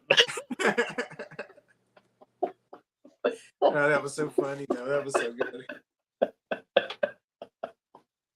Oh my God! There's some classics on those things back in it. I got to go back and pull them one day. Which I'm sure you probably. Who was streaming on then? Do you remember? Well, we were streaming on Hangouts and stuff back then. It was just Hangouts. You're right. Yeah. Yeah. Channels or anything. That's true. It was just like. I mean, I'm not fun to mock misery or like that, but there was some funny shit in those. I mean, it's like like watching Dave Chappelle. Like you'll cringe at some moments, but then you're like, you know what? He is pretty funny though. That was some times right there. It was back in the day when everybody first started out, I think, really, for the most part. Oh, I did one episode where it was like, well, would you drink a beer with a swastika on it? Yeah, I would. Like, it's like wow. That set a whole new tone there, too. Oh, this is, for those of you tuning in right now, there were some classics that happened years ago. The 10-year anniversary, I got to pull some stuff next March to share. How long do you think that was when that happened? You know, technically, the swastika was a symbol long before the Nazis used it. I know. It was Empire, I believe. Yeah, it was corrupt. It was corrupted by them. Yeah. No, you're right. Yeah, but that was probably like 2013 or something. I think maybe around there, 2012, 2013. We were having some of those because I think when we were doing those, you know what? I'm 99.9% sure we're in this house now. We moved in like January of 14. Yeah. So it might have been a little bit later. Yeah. It had been right in there because it wasn't too long. Because I remember sitting downstairs, you know, doing the hangouts then. Yeah. Well, I mean, I was even back then like me and Patrick first started talking about even playing Call of Duty and stuff too back then, right? So that was a while ago. Yeah. Because when we were in the house, I never did any hangouts on YouTube or you know whatever before YouTube. Yeah, it's just funny seeing some of the old videos and seeing how young people were on them as far as looking and stuff too. Yeah. I have to go back and the 10-year special March of 2025. Oh, if you can find that, I'm going to pull some of that. I'll just start pulling some of the old classics to be able to share on that. That's going to be epic. If I can pull some of that stuff, that's going to be just like that would be epic. Freaking one of those celebrity roast type things on stuff. I mean, it's just like hilarious on some of the stuff. I mean, it's crazy, but yeah. Oh, let's see. Yeah, what's the time? We got that there. Hey, Trez, sipping some Benchmark Foolproof 125 proof deal, $25. I mean, I don't know what it usually goes for. More for like $9 anyway, so. You know. Oh. He loves Benchmark. He's like, that's a good, like, just sipper at home, whatever. Yeah. House bourbon or whatever for $9, whatever it is. Like, oh yeah. Pretty good. HBC 1-2. What is HBC 1-2? What's up, Rutherford? Are you still doing the bubble tea? I thought you drank that a while ago. I still have bubbles left. What happened to the beer? It's a beer show. You're doing bubble tea on a beer show. Okay, just checking. Denver, that's what's up. Broccoli and tapioca. Wait, unless the bubbles are full of beer. Well, appreciate that. Yeah, I responded to your thing earlier in the Genesee. Definitely appreciate that. I love the whole thing. So you were like this, Mal. So I did a review like years ago on Genesee, and Cookies and Dad talked about how good it was for the Genesee thing. He liked the review, but talked about how it paired up like reading the Talisman. And there was an episode in there with the Genesee and the bartender that he kind of tied it in. He really, really cool comment. I'm like, you know what? Pairing a beer in a book, that's kind of a cool idea. So I appreciate that thought there. Yeah. He's right there in Denver as well. I'm very dedicated. You know, it's funny. I was talking to one of the other shows I was on last night. We were talking after hours, and I feel like for me, I'm kind of one of those people. If I'm in it, I'm fully in it. So I take the time to put stuff in it. I read, I talk, I communicate. You know, I speak with a lot of the breweries and all that kind of stuff. I've home brewed. So I put everything in because I want to bring everything I can to the table with it. But I love my passion for beer, and I'm glad it's sharing, and you guys are enjoying it as well. So definitely welcome to the channel, my friend. Hope you make it out this. Yeah, that's the goal. I mean, Great American Beer Fest is on the list for sure. And like I said, this year, I got to still take a look. I'm going to try to make it out there, but I've got for the first time, I'm going to try to get to, well, I tried to get there before, but I broke my wrist, but Barrel and Flow Fest, which is in August. And then we got a beer get together in July. Right, oh, Mal. I want to go, but I'm not going to be able to make it this year, but we should do it next year for sure. For Great American or Barrel and Flow? Either. Okay. No, Great American for sure next year. Well, I want to get out. Man, Baltimore. You're the Sirens out there. That's just Baltimore right now. But I do want to get Great American this year. 100%. I'm going. I do want to get out again to a Cincinnati Beer Fest. I do miss the Cincinnati Beer Fest. So I'm thinking I probably won't get out there for the small one they do at the ballpark this year and at the end of the summer. But maybe next February or March when they do a Duke Energy Center. So I'm thinking of trying to get that slated in because I feel like I got to get back to my roots. I got to get back and see the folks. Let me know. I miss them. Okay. Let me know if you do. We'll meet you there. Yeah. It's like I was telling the Argonauts last night. It was kind of cool because, like, because I go now and it's like people were like, "Oh, I remember you taught me how to do this. You taught me." It's kind of like I miss my little, not even 15 minutes of fame. My little 2 minutes of fame. My little 2 minutes of fame. Yeah. Yeah. And then we can find out how many people are doing fried bologna sandwiches again. So bologna sandwich. It pairs great with bubble tea, by the way. Stop with the bubble tea. That bubble tea is lasting a long time, by the way. I know. It's hard to get the little bubbles. It's because trying to get it up through the straw. Yeah. Just open it up and just drink it at this point. Benchmark great bourbon for the price, Pat said. Fun. Well, some like to swallow, some like to suck. I can't complain. Careful, Buster. I can't believe I just said that, but I didn't think you heard me there, but apparently you did. Oh, yeah. I didn't hear you. Say it again. You got a giant microphone 3 inches from your face. I think everybody heard you. Oh, what is that? That was Black Nose Stout from Bell's. Very nice. That's a good one. For 2023, so. Four Roses is solid. You'll try it. Four Roses is supposed to be really good. A lot of breweries do a lot of barreling with Four Roses. Like I'm getting more accustomed to bourbons, but Four Roses is probably, if I had to choose a favorite, it's probably my favorite. As you rolling. A-N. There you go. I did it. It's a drink and a snack. Home Brewer Conference, Great American Beer Fest, back to back. Oh, there you go. Yeah, Beer Man's actually he's entered into a couple of home brew fests. That beer I have from him was great tonight. So he actually, for those of you that came in late, one of the guys, Beer Man, make sure you check him out. Babu West Coast IPA. This is one of the home brews he did. Phenomenal. As far as a West Coast IPA goes. I mean, it looks professional by the can. Oh, you had Carnito tacos for supper? Everybody doing tacos on Thursday. Carnitas. By the way, it was Sweet Babu that Sally calls Linus and Peanuts. I looked. Oh, okay. I don't think I ever saw that on an episode. I don't remember that one. She's like, he's my Sweet Babu. That was just her little thing that she called him. It was very strange. Maybe I don't he know should have that had Linus on the label, but that might have been a whole copyright thing. So yeah. Probably. I'm Right. willing to bet someone's still making money off Charles M. Schultz's work. Okay, they put a date on this one. I'm just checking because I like when breweries say drink fresh, and I hate when breweries don't put a date on it. You're Like right. you get those cans and it'll say drink store cold, drink fresh, and you look for the date. There's no date on the can. Come You know on, what? man. Well, that's like You gotta- this one, you- like It's a drink date, but fresh, it's all drink mushed cold. and I can't read it. Oh yeah, it gets rubbed off after a point. Well, no, it's not rubbed Date. off. It's like it printed funny on a curve, Mm. and I cannot read that at all.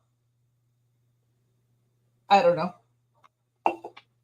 Carnitas tacos are good, but I tell you what, if you haven't had pork belly tacos, you're missing the whole shebang bang, as Dave Chappelle would say. 'Cause I mean, the pork belly Pork tacos belly, are freaking pork belly, different anything. level. Pork Yeah, belly, it's anything. a different level. Did I tell you what my head chef did for Valentine's Day for tacos? Is it pork belly? Because if it is, I am No, in. I think you did tell us that back then. He did lengua tacos because everyone deserves a little tongue for Valentine's Oh Day. yes, I remember you saying that now. Yes. Yeah. I love this man. I want to hit him in the head with a brick half the time, but I do love this man. $22 for 4 roses at Wally World? That seems pretty cheap. It does. You going to live stream the Beer Fest? Yeah. Oh. Yeah.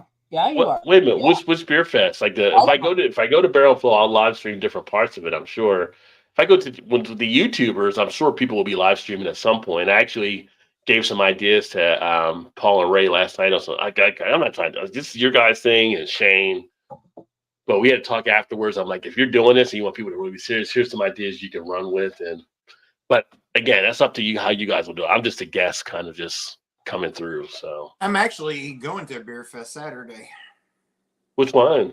Up at Taxman Oh, Brewing. that's a good one. Taxman's got some good stuff. Yeah. So they do one. How They've done it for 4 or 5 years now, I think. So it's at their brewery and pretty How much. many breweries are going to be there? I'm not or is really it- sure exactly. Hang on, let me see. I just Yeah. saw. I'm going with her brother and his cousin. Their cousin came up from Tennessee, so Very we're gonna nice. go head there on Saturday. Yeah, her brother's outside of Nashville, right? Well, her cousin's outside of Nashville, or not Nashville. Because They live in Clinton, Knoxville. They're outside of Knoxville. if you guys get back down, I know you guys have been to Nashville before, but Tailgate's doing some pretty good things on there. Oh, So I was yeah. going to tell you, stop by Tailgate if you get back down there. They've done some new Well, things I taking place. I bought a 6-pack of Tailgate or a 4-pack, whichever. Last time we were in Knoxville last year. Yeah. Which, as far as a variety of beers, Tailgate probably has been the best brewery that I've had from peanut butter beers. Like none of their peanut butter beers, and I've had the regular, the Imperials, and different ones. They never seem to miss on the peanut butter. So if you like peanut butter stouts, they're pretty solid. So let's see. Looks like there's 50-ish, 48, 49 breweries or some sort there. Oh, that's pretty cool. So you'll probably have about, you said like 150 to 200 beers, Probably. And it was only like, I say only, which is fairly cheap for a lot of the beer fest you go to. It was only like $60 for the, well, that's not bad. I mean, that's I'm gonna pretty, say yeah. VIP, but it's not really VIP. But they had like 2 stages, so you get like the $60 one, and they include like a 4-pack of their type of beer they brew, or you can get like their standard for $50 or whatever, but it didn't include the beer with it. So Yeah. Last year I didn't go to the Maryland Beer Fest here in September, but I'll probably go to it this coming year, as long as I'm not in Cincinnati at that time when they do it, because they do it close around Labor Day, I believe, and it might be that weekend when I'm in Cincinnati after Labor Day. I got to see when it is. That's when I was doing a lot of shorts a couple years ago when I was doing that and talking to different people. So now her brother and I went a couple of years ago, and it was freaking hot when we went. Yeah. We sweated our what off. But this Saturday is only supposed to be like 62 degrees, so it'll be nice. Yeah, very nice. Like when be sweating to death. 4 Roses is solid for the price. Yeah. The other thing too, talking with going to Toronto. I say Toronto, Niagara, because I keep thinking Ontario. After everything in Ontario is Toronto. It's not that way, but I just kind of figured in my mind, like, but going to Niagara, I know, Todd, you're a golfer. I don't know if Mal or Chu, you golf, but I talked to them. Like, Paul and Ray both golf. So if I do come in, if I do come in early, they're like, well, yeah, we can bring the golf clubs and they have a golf course stuff we can hit and everything. So just to let you know. Foursome, that'd be go different ways there. in golf. Yeah, well, in Canada, I mean, you know. Oh shit, for sure, yes. Definitely that. But we talked about that too, possibly. So I'll throw my clubs in there for sure. Yeah. Just because I think you're going to drive up like we are. So yeah.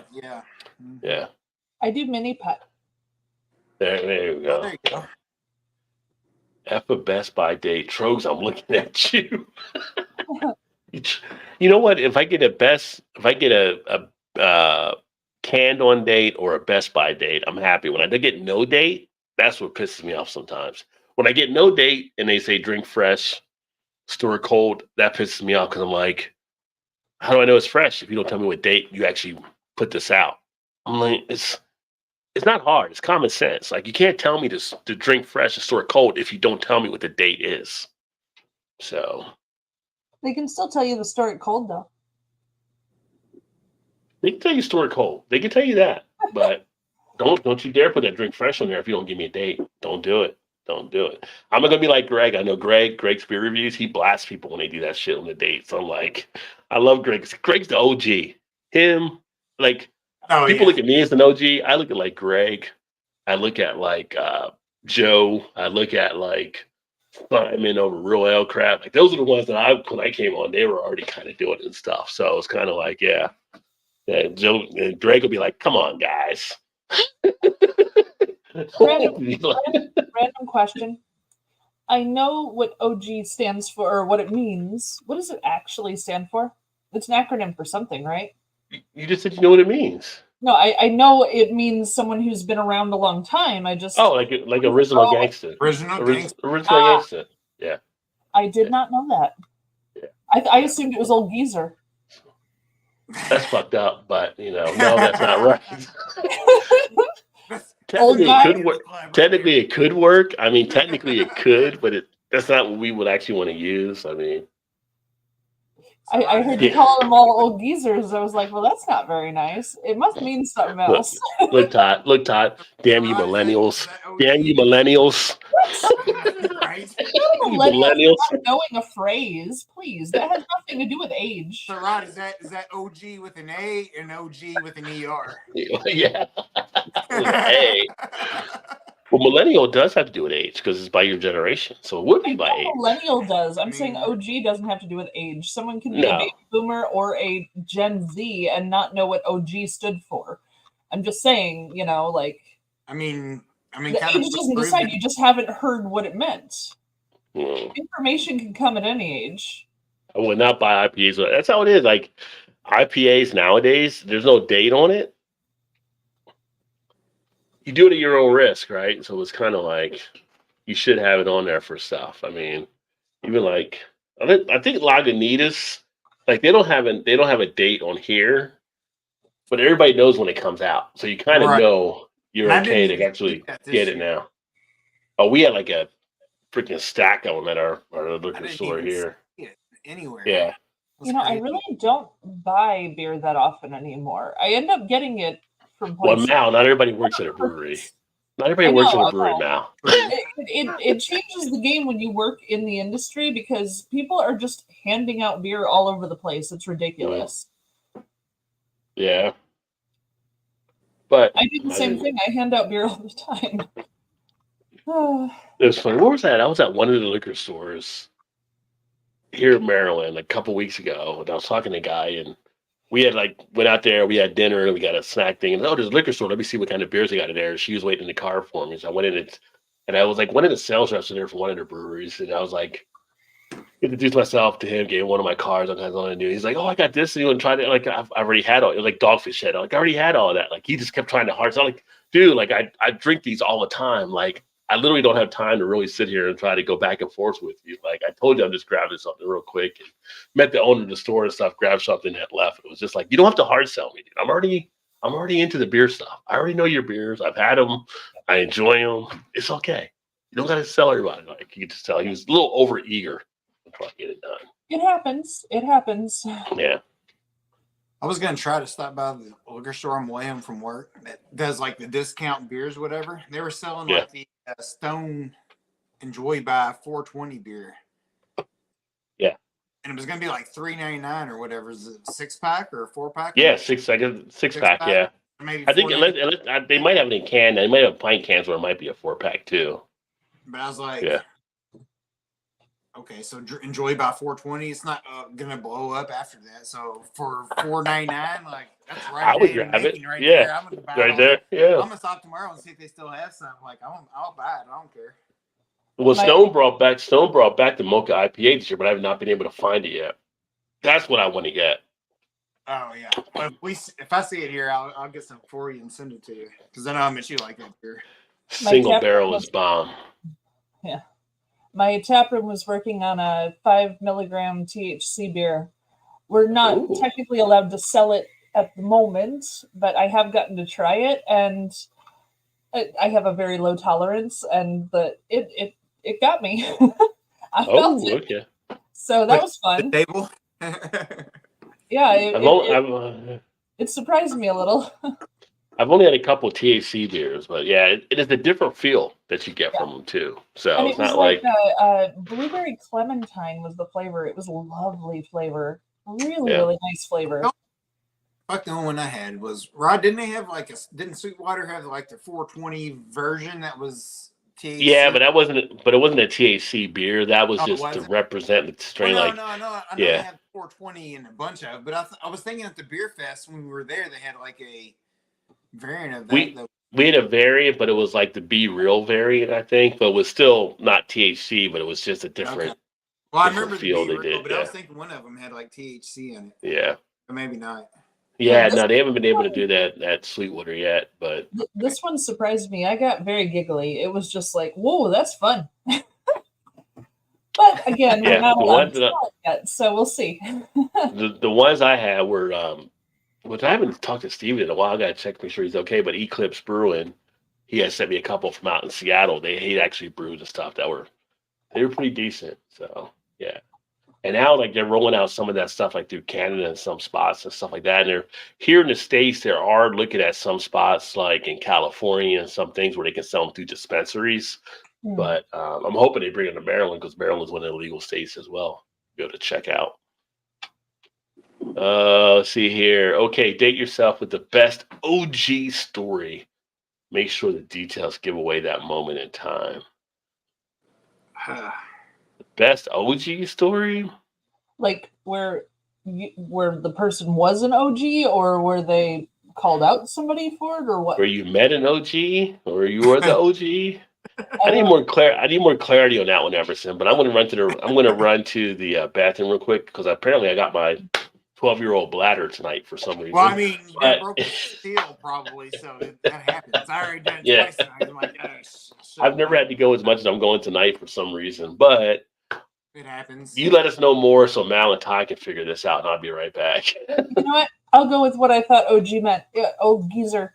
The first time I felt old, I was 17. 17 years old. I felt old for the first time. I was doing a thing with high school where you could shadow someone in the profession you were thinking about going into, like for a semester, and see how to do a thing. So I was shadowing a music teacher at another local school, and he was doing kind of a music appreciation class with the kids in the class, and he was playing the song "Horse with No Name" by America, and the song was playing. And he one of the kids asked when the song came out, and he said, well, it doesn't say on the case here. The CD came out in 1992, and I know 1990, and I know this song is older. And one little girl in the back went, I was born in 1990. And I went, oh God, I feel old. That was my first time ever feeling old. because she never saw the 80s, and I was sad. So yes, there you go. that's my old geezer story. Since I know that's not what you were asking for, that's what I gave you. I mean, I don't even know if I can even think of anything. That's a good. I don't know, Emerson. OG story. I mean, That. it's like the time you were an OG, or the time someone else was an OG, or yeah, they can go in different directions for sure. Like, I'm not sure. Oh, he put up an example, but we can't. Oh no, I'm alone again. They left me. I'm here. Oh, no. I keep hitting the wrong button when I come back. Keep dancing. Round and round we Why do I keep being alone? There wasn't much to do. All the bowling alleys had been wrecked. So as I spent most of my time looking for beer. Oh, that's my fault. I hit the wrong button there. Did Emerson explain it more though? By the way, That sound clip you did though. What was that? That's from that was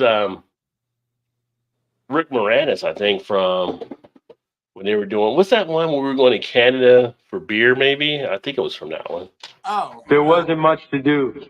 All the bowling alleys had been wrecked. So as I spent most of my time looking for beer. It was the movie where we were going to fight Canada, go to war with Canada. Amen. You know, it's so funny because when you played it, all I could think was what Barney Rubble would say to Fred after the apocalypse. Like that's the first thing that sprung to my mind is what Barney Rubble would say to Fred after the apocalypse. I've got some of these things on here. I don't remember asking you a goddamn thing. I'm trying to remember what I put in for stuff. Yes. Oh my goodness. Yeah, soundboards can definitely be fun to actually add some stuff to, for sure. I drank a beer. I drank another beer. 3 beers. 4 beers. Oh no. 5 beers. 6 beers. 7 beers. 8 beers. 9 beers. Oh, it's only 9? Aw. But then he said a margarita afterwards, or a Bloody Mary, one of them. It's like 1 tequila, 2 tequila, 3 tequila floor. Oh. Damn, I'm good. Sounded like the Kool-Aid Man. Oh, that was like Jeff Duke Nukem from back in the day. Kool-Aid. Oh yeah. Well, we kept saying that to Ray. Are you kidding me right now? We kept saying that to Paul last week when Paul kept breaking through the wall. We're like, you need to come in and do the Kool-Aid thing. I was skateboarding to the Palace Theater, sneaking to Die Hard. I did a sideways stop in my Forest Lynn in traffic, ran over by Cadillac, bent my truck, but I continued to the flick.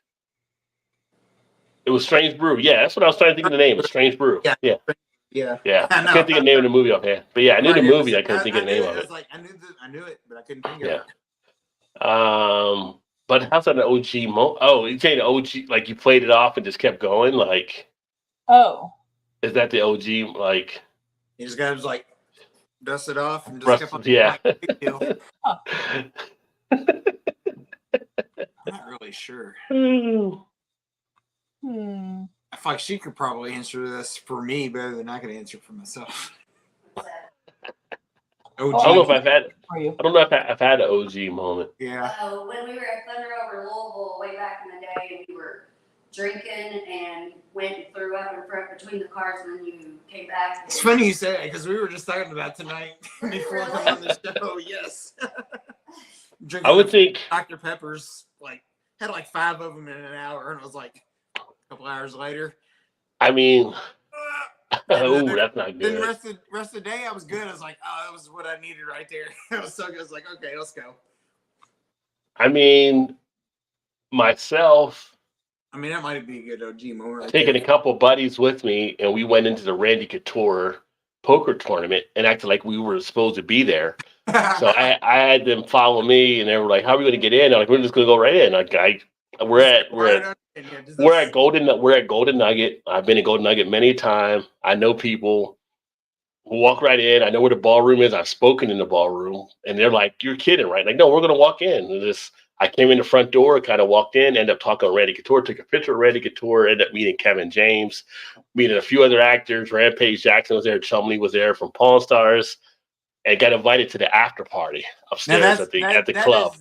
I mean, it was just and we were there for my buddy's younger brother's 21st birthday, who was a huge MMA fan anyway. Who about shit his pants the whole time we're doing this because he's just like, I don't know how we just pulled that off. But he was and I was like, come take a picture with Randy. And he was so nervous he couldn't even move to take a picture with any of the MMA fighters. It was like, yeah. Did you say you forgot who you were with? I get you. Call me. Literally. That's an OG story right there. That's a good so, I mean, another Vegas story is we went out to Vegas one time for a beer festival. It was their Brews, whatever, out of Vegas. And we were going in, and again, it was Golden Nugget because I stayed in Golden Nugget a few times. Had a couple of buddies from work. One of my buddies from work and one of his friends. So we were out there for the festival. So we go to the festival, and I'm like, oh, yeah, they're going to be this, and then we're going to go to the party up at the Golden Nugget afterwards.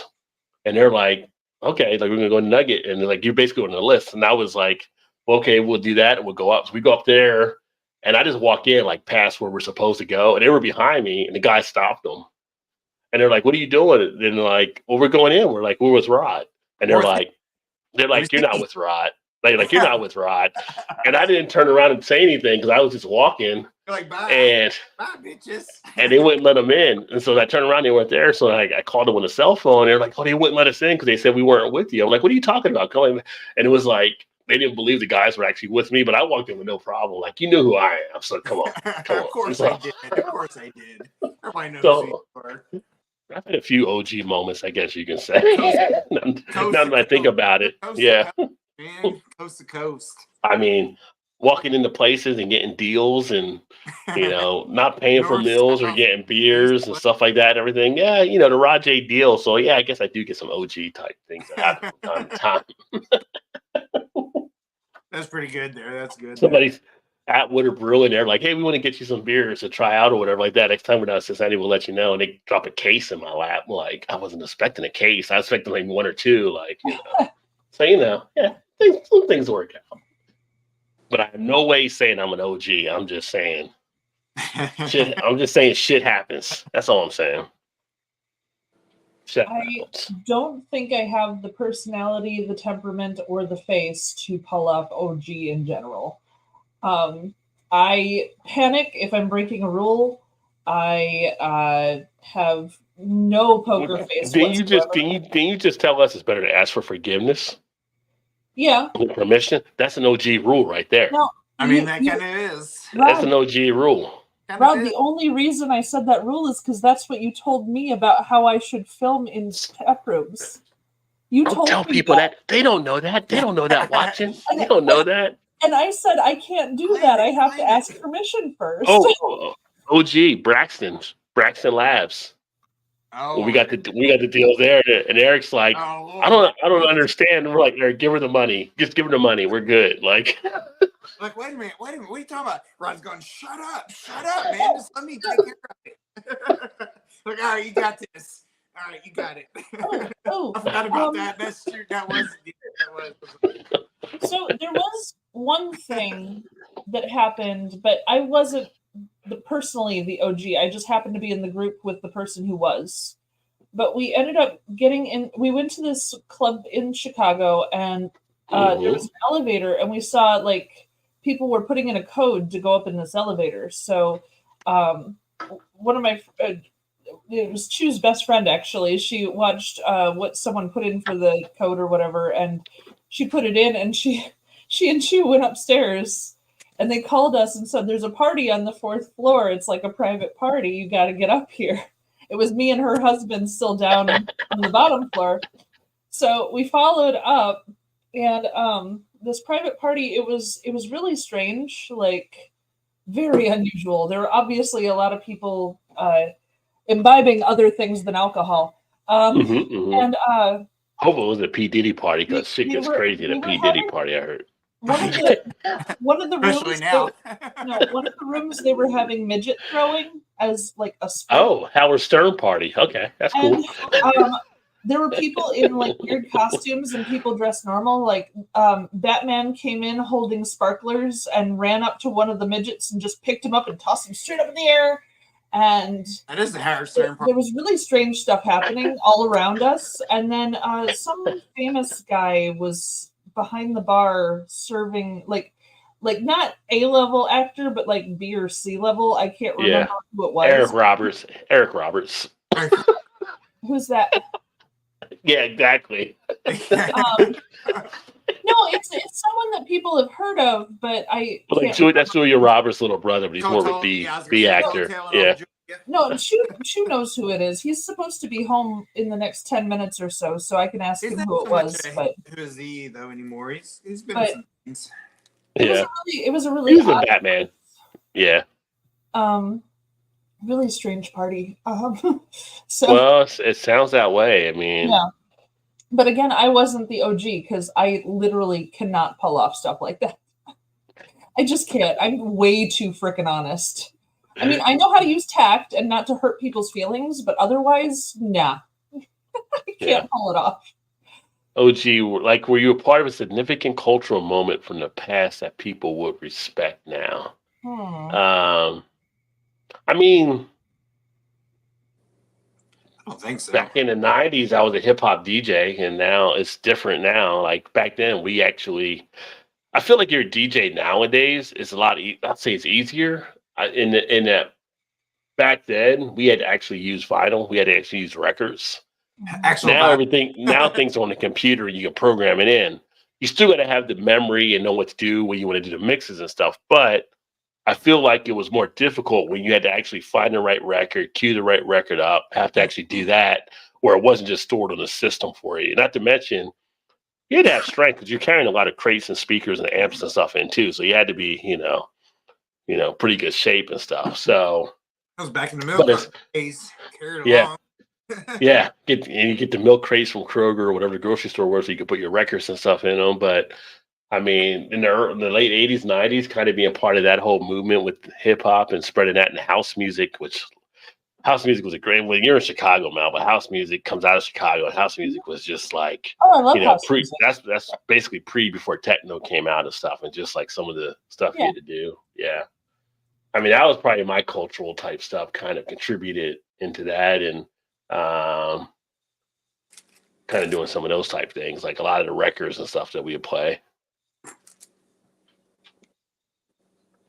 I can't think of a significant cultural moment that I was a part of.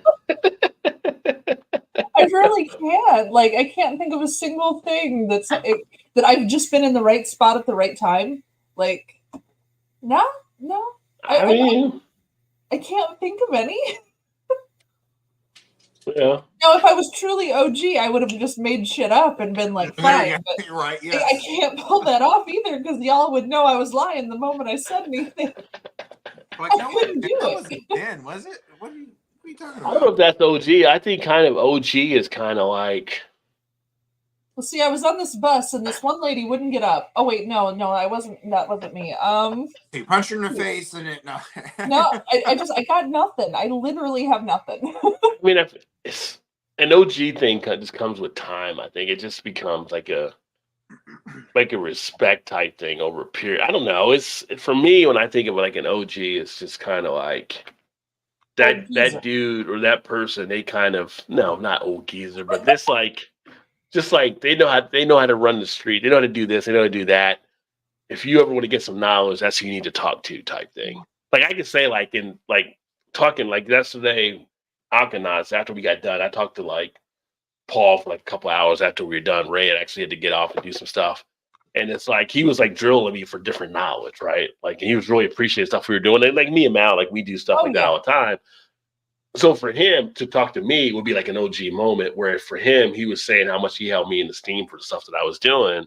That's kind of like the OG type thing, passing that stuff along because none of us are here forever, right? So if I can pass along anything that helps you guys out, that's going to help you guys as you push forward after I'm gone and I'm 6 feet under type thing. You know what I mean? So that to me is like the whole OG type thing. Turn dark. So yeah. I mean, we're all gonna die at some point. I mean, it's no one's beat Father Time. He's undisputed. But like tomorrow or something. But if you get to, no, not tomorrow. Hopefully not tomorrow. Shit, I got a good paycheck coming up at the end of the month. I hope not. But it's like to be OG, you're to a level where people look up to you to ask you questions, look for guidance. That's becoming when you're like the OG type thing. You know what I mean? So it's kind of like that's where the respect of stuff comes in. So I think we all hit OG levels at some point. So it's just a matter of being that and being there. Go ahead. I've had a lot of OG moments, but they were all with children and music. Well, you're an OG to them. You're an OG to them. My workers and beer, like that's my OGs. You're an OG to them because you have the knowledge and you can help them become better people. So yeah, those are OG moments. I'm also an old geezer to them. Just saying. Stop with the old geezer. No, I'm both. I got both. I have back issues. I'm always sick. I mean, I call them sweetie and darling. Like, no, I'm an old geezer to them too. So see, I got it. I got both. I know you got it. We're not trying to focus on the old part of it. We're just saying the knowledge part of it. You're the G. We don't get old. We mature. We're like wine. We just get better. We're not trying to do the aging of it. We know that wine is aging, but we're trying to say it gets better as it ages, right? So we don't want to focus on the aging part as much as the part of it getting better. You're too practical when you're thinking. You're going right for the age thing. Hey, no, there's other things that come with the age thing. Just focus on those. Get better with time, which is age, but that doesn't sound so bad. Yeah. But yeah. Cookie said, question and a quick comment. My brother and I used to spend hours in the cold case out of the way liquor stores finding new brews to love. Have you ever tried St. James Gate breweries from across the pond? Actually, I think I did have a St. James. Let me see here. Or am I thinking of St. Peter's maybe?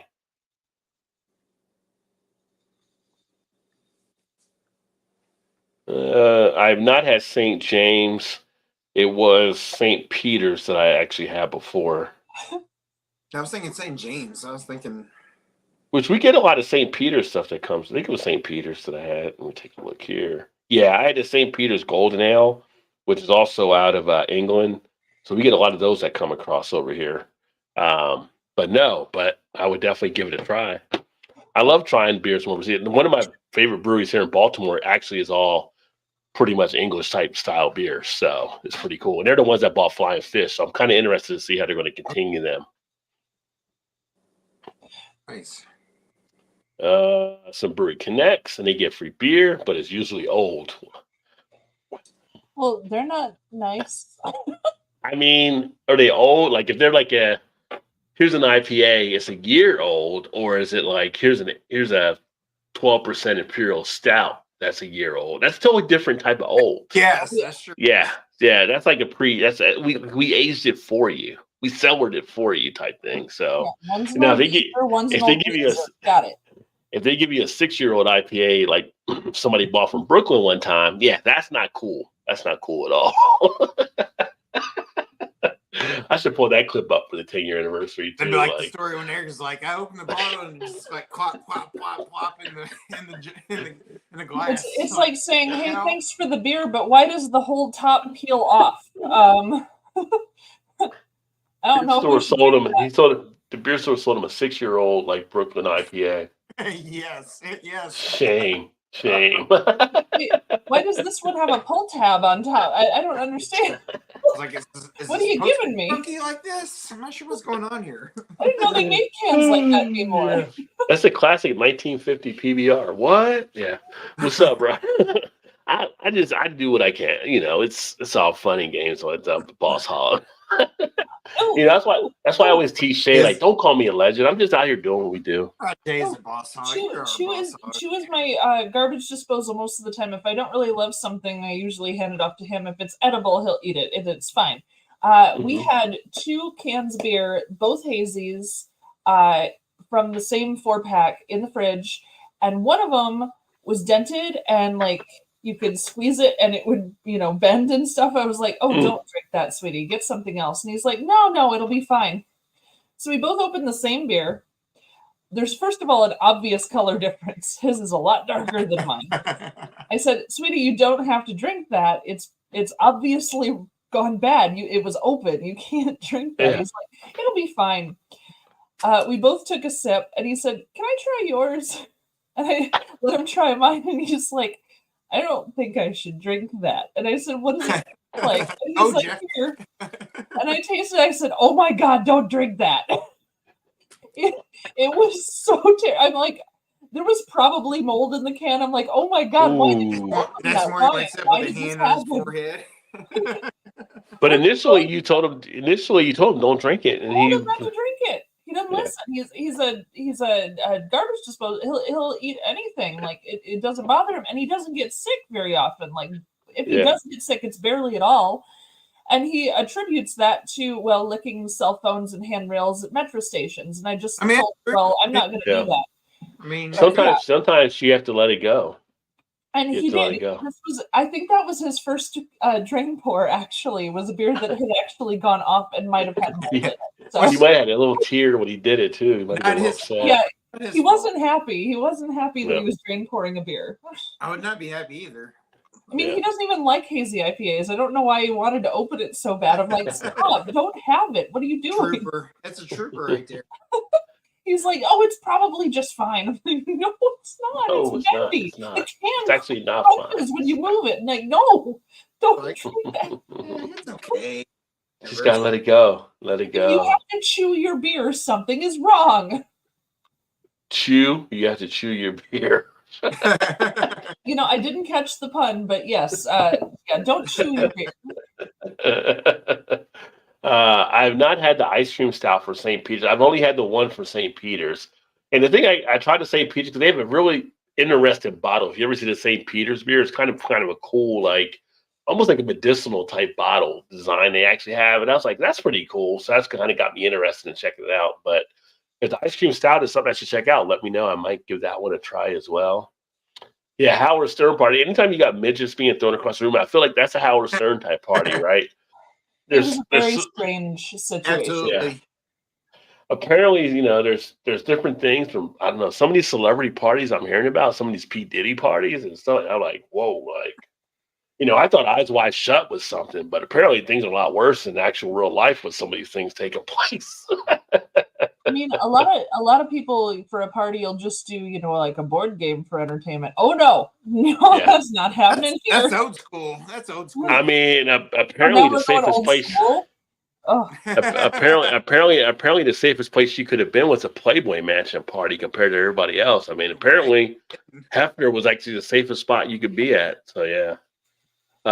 Name 3 songs that introduce you as old school OG. Have fun with it. Example: The Real Thing, Faith No More, Sundown Gordon Lightfoot, Snap Your Fingers, Break Your Neck, Prong.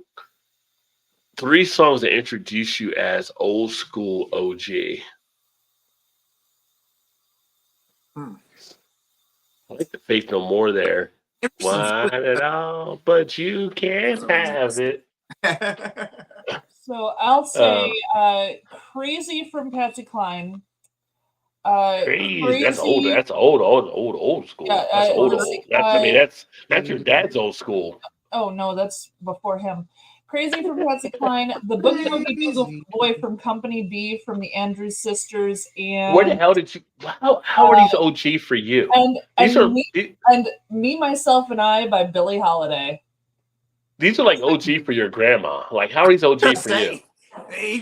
I like old music. That's not an OG. That's like an OGGG. That's my OG right there. No doubt. That is an OGG. It's like, what? That's my OG right there. Is I know artists from the 20s, 30s, 40s, and I love that. I mean, I know them, but that wouldn't introduce me as an OG. I don't think.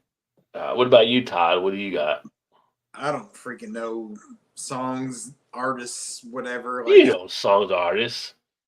Names of the songs. I don't know. You'd be like Eazy-E, Out of there. Whoa, hey. That's Shannon. The cat's running in the pantry. Here, let me mute it. You'd be like, Todd would be like easy. Todd would be like Easy, Boys in the Hood, and those songs you used to listen to back in the day. That kind of. Yeah, Boys in the Hood. Yeah, that could be. Ice Cube, some maybe. I don't know. I gotta think about that one. What about you, Rod? Why are you trying to put it on me? I didn't ask you the question. It's my show. I asked the questions. How's it feel? Spotlight. It's the spotlight. OG back in the day. Public Enemy number 1. KLF. And In Excess.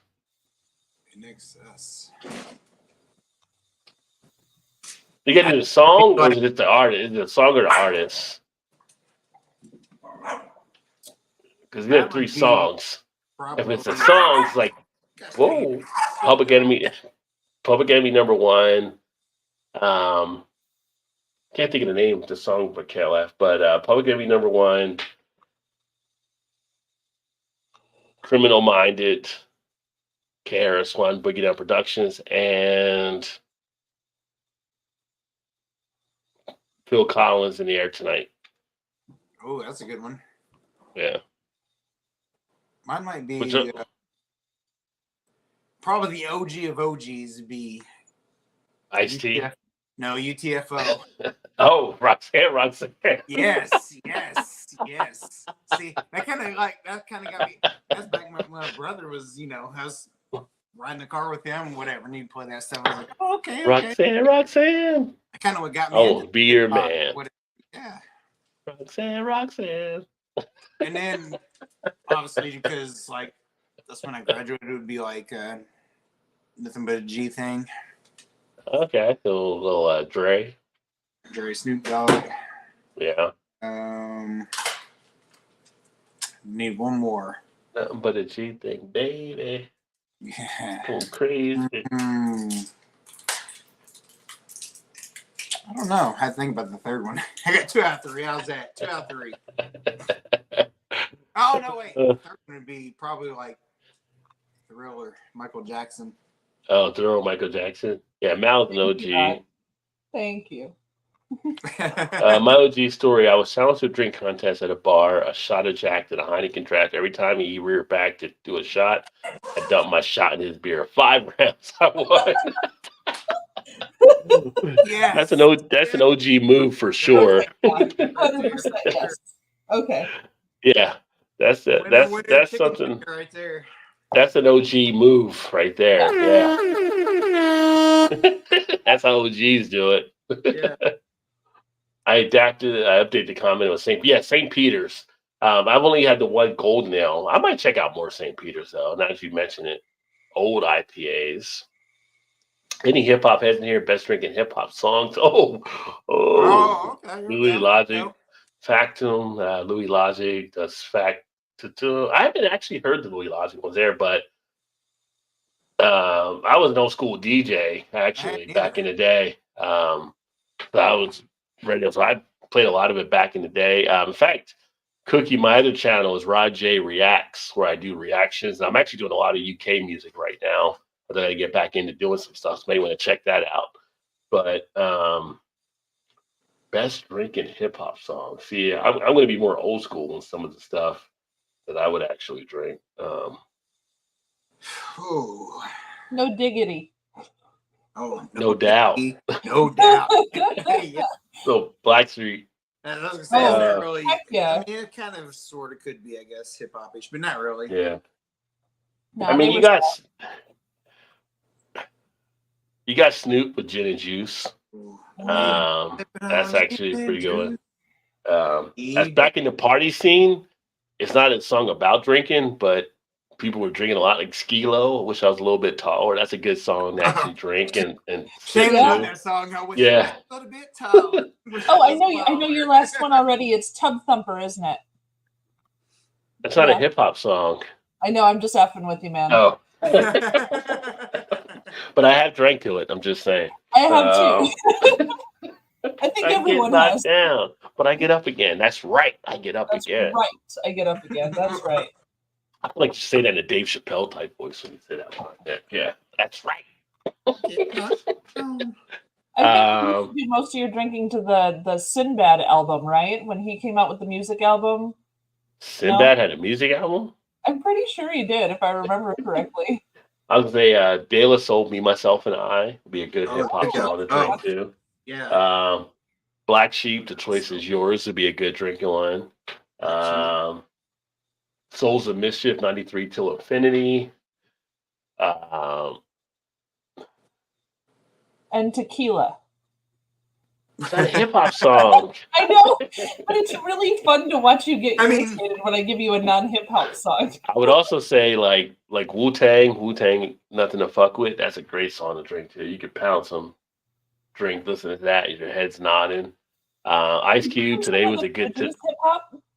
Huh? Yeah, Would you consider the Fugees hip hop, or were they? Yeah, pop? Fugees are hip hop. Yeah, they're hip hop. Yeah. Then I think some of their songs would work. Yeah. Who'd you say? I said she said the Fugees, but I was saying oh yeah. La la la. Ice Cube, Today Was a Good Day is another one. Oh yeah. Straight Outta Compton, NWA. I'm pretty sure I leaned R&B when it came to Eazy-E, Boys in the Hood. That's a good one to drink to. Just sitting there listening to the music. Woke up quick at about noon. Just knew I had to be in Compton soon. Thought about bitching before my friends. Yeah. VOC, the Formula. And then Flagpole Sitta. Eric B. and Rakim, Juice. Oh no, I got a Posse on Hip Hop Parade, Naughty by Nature. There's a lot of hip hop songs. That's a good one. That's a good one. Posse on Broadway. Posse on Broadway, Sir Mix-a-Lot. Yeah.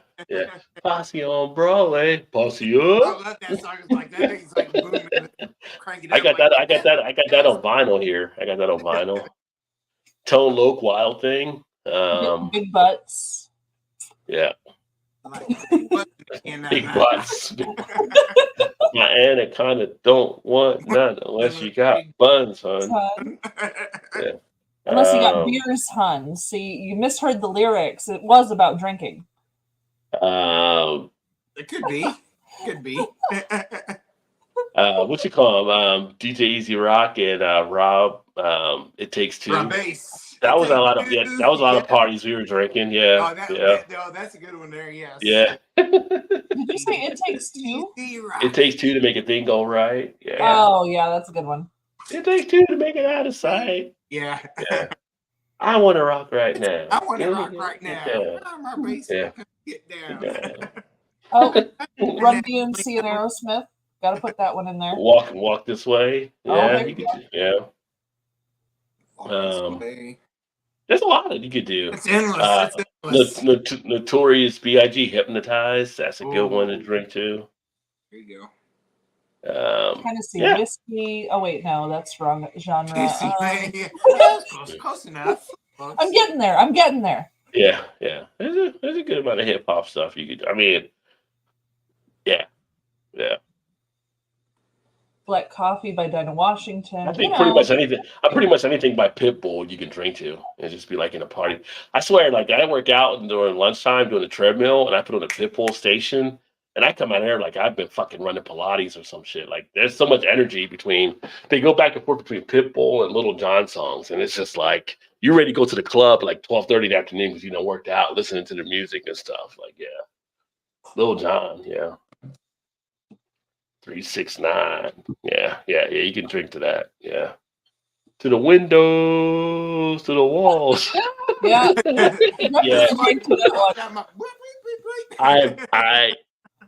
You talk about OG things, I may have led a contingent in singing that when I was in Dominican Republic when we went down there the first time. I can't confirm because I can't remember. But I was told the next day, I had everybody in the pool kind of going 369. Everybody pretty much rocking out to what we were drinking at the bar. Yeah. I gotta say though, every time I hear that song, all I can think of is Sandra Bullock and Betty White dancing around a campfire to that song. Yes. It's stuck in my head, like Betty White going till the sweat drips down my balls, and I'm like, oh my god, Betty White just said that. I love this. That's why Betty White's an OG. Betty White's an OG. Oh, she was an is OG. The OG. Yeah. Oh my god, that woman. But really aren't like Lil Jon and Yin Yang. They're basically just like Two Live Crew all over again. Because Two Live Crew was doing it in the 80s. They were kind of doing that same party stuff. So, which I love when they interview like Lil Jon before about how he comes up with music, and he's like, we come up with an idea, we take it to the strip club, and if the strippers dance to it, we know we got a banger. So they literally and so whenever you listen to their stuff, it's got that strip club type vibe to the music because they do take it in there and see if there's a dancers react to it. That makes so much sense. Yeah. Seriously, that's an excellent way to test out if your song is good. Oh my god.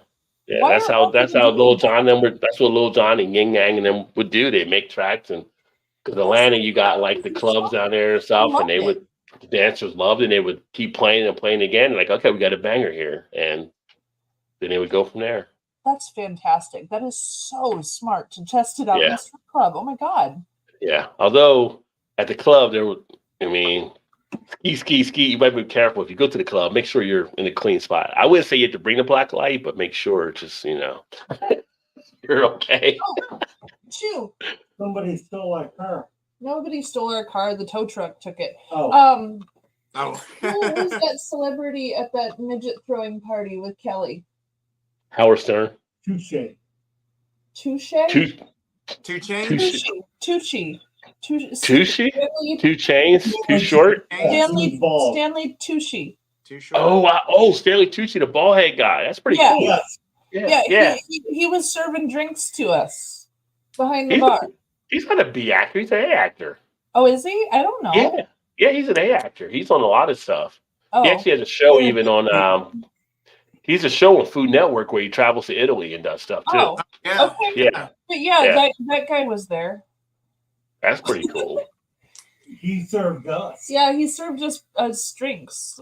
That's pretty cool. Nice. The Touche man. I didn't know that he was famous. I just thought he was a guy. The flash like a flash style, right? Yeah, it is a nice feel to it. Unadapted, Company B, and Billie Holiday are the shit. The lady surprised me. Unadapted. I love that you're on board with Billie Holiday, but I said the Boogie Woogie Bugle Boy from Company B, which is actually an Andrews Sisters song. I think he's just saying the song is the shit. I think he's just saying the song is the shit. Okay, yeah. When I was reading ahead in the comments, sorry, but when I saw that, I looked up and there is a band called Company B, and it's like three ladies, and I was like, oh, I don't know if he meant, so. But yeah, I was talking about the Andrews Sisters, the three ladies who sang for World War II in the little Air Force uniforms and stuff, or World War I. Two. It was two. So Cookie said another great beer literary pairing is Cannery Row by John Steinbeck in Newcastle. Tells the story of early Monterey, California, and the character Doc is one beer-loving oceanic scientist. Fun. I like that. Steinbeck. We didn't read Cannery Row. So it's funny. I was seeing something in the news earlier this week. Like all these books are being banned in different states around the country, and it's kind of crazy to think like people are banning books in 2024, right? But it's like, and it's like books like we read as classics, like To Kill a Mockingbird or The Great Gatsby, or like literary classics. 451 was about burning books. Like Huck Finn, all these different stuff that are being burned. Tom Sawyer. And it's like, what the hell is going on with some people? But they're a photograph of a moment in time. So take them as that and don't panic about it. Like it's somebody's thought. It's like people are trying to cover up what the past was. We're like, why cover it up? You have to face it to fix it. You have to face it and learn from it and grow. Like that's just silly to just try to destroy the past. That's not how past works. It's still there. OG song, 21st Century, Schizoid Man by King Crimson, Heart of the Sunrise by Yes and All Along the Watchtower by XTC. So the XTC All Along the Watchtower, I'm taking it was a remake of the Jimi Hendrix. I'm like, the Jimi Hendrix All Along the Watchtower, I don't even know why you would need to touch that because the Hendrix version is so good. But yeah. Without Your Love is my favorite from Billie Holiday, and Fascinated is my favorite from Company B. So maybe Company B, okay, so maybe that is the group he's talking about then, not the Andrews Sisters. But I remember the Andrews Sisters too. Company B, yeah. A gifted OG at Big Daddy Mojo, yeah. Tupac or Biggie? For me, it's Biggie. I mean, but I like Biggie. It's funny because people are like Tupac or Biggie, like best rappers. Like, I don't even, Tupac and Biggie aren't even my top 5. No, but out of those two. And then if I get to a top 10, if I go to a top 10, I probably have maybe Biggie of the two. Tupac for me is probably more top somewhere between 10 and 20. Because I feel like. No, but that wasn't the question. It was head to head. Tupac or Biggie. Well, I know, I'm just saying. But no, I was just saying after the fact. It's Biggie for me, but then after the fact, I was just saying, like, I feel like Tupac, because of both of them dying early as they did, I feel like Tupac's a little more ahead than what I actually would give him credit for. I appreciate Tupac as a poet, and I think he had a great message, and I think mostly great message, and he got his words out there, which was lovely. But when that question popped up, all I could think was, Biggie, Biggie, Biggie, now can't you see? Sometimes your words just hypnotize. I'm sorry, I just went there, and Biggie did fun songs, and I liked the fun songs. Well, I don't know if I would call it 10 Crack Commandments a fun song, but I see where you're going. It was fun. It was catchy. It was something you could kind of move to. Like, you didn't have to buy into everything they said. It was just, it was fun. He was like, oh, okay, but Tupac was like, other two for me is Tupac. Now I love Biggie also. Like, I love them both, but it's like. Yeah. Lyrically, and the thing is, like, when I put supportive, like Tupac for sure. My ultimate test is like when I put stuff on, if I put on Tupac and I put on Biggie, which one am I going to probably skip songs on more? And it's going to be Tupac. Oh, for sure. No, that's for sure. It kind of depends on. It kind of. It's just like there's some stuff like right. Some of the later stuff with Tupac was like under Suge and them on Death Row. I was like, it just became a whole thing of a shell of what he was before. Like, if I go back to old school Tupac when he did like Trapped and he did Brenda's Baby and all that kind of stuff, that was a different side of Tupac than what he became later on. I feel like the corporation ended up ruining him a little bit on what he could have actually been more of. Because I feel like Tupac would have been a West Coast version of Nas, and he got corrupted by Suge and them. I mean, he was on Digital Underground before he became like Tupac. Well, he was a dancer on Digital Underground. Yeah, he was a dancer on. Yeah, like before he was actually like him, like he was doing some of those songs there, like Yeah, and I mean, like I said, I've met Shock G before. I didn't talk to Tupac, but I was there with Tupac back in the '90s at one of the things I went to for the Source magazine. Which I tell people it's kind of funny because it was him and his crew, and they all had the Thug Life shirts on, but they were all like 4'8" or whatever. Like, I don't understand who you're thugging. I mean, are the Munchkins in town, and you're taking the Munchkins out because everybody else is taller than you? So I don't know where you're going with it right now. But yeah, so but he carried himself well from everything that I saw when I was there and stuff like that and everything, and he's got the intent. Like I said, I feel like he got pushed more into that gangster type thing under Death Row that allowed him to become something different than what he could have been in my mind. Because he could have been a West Coast Nas, is what he should have been. Oh yeah. I mean, to me, Biggie was more gangster, I think, than Tupac was. The question is Tupac or Biggie, and honestly, I'm pretty sure I've heard more songs from ICP than I've heard from either of them. From who? Insane Clown Posse. Like, yeah, I mean, I know them, but I don't listen to them more than I've probably listened to either of the other two. So yeah, I never got. I mean, I remember them. I never got into them, but it is what it is. The Juggalos cracked me up. I thought it was funny. No, they had their stick and everything too. Biggie was definitely bigger as far as like artists and stuff, but yeah, no, I mean, yeah. They had their I circle. didn't get into that genre as much. Yeah. Let me see here. Got that one. What's a good beer to drink with sushi? Well, ask Mal because she had sushi burrito earlier tonight. Yeah, I know. So Choose home, and there's sushi in the fridge for him. It's a Kolsch, a Pilsner, or something lighter. You don't want to do anything dark with the sushi. It's too delicate a flavor. yeah, that is from Chew too. I didn't see the name there, but that's from Chew.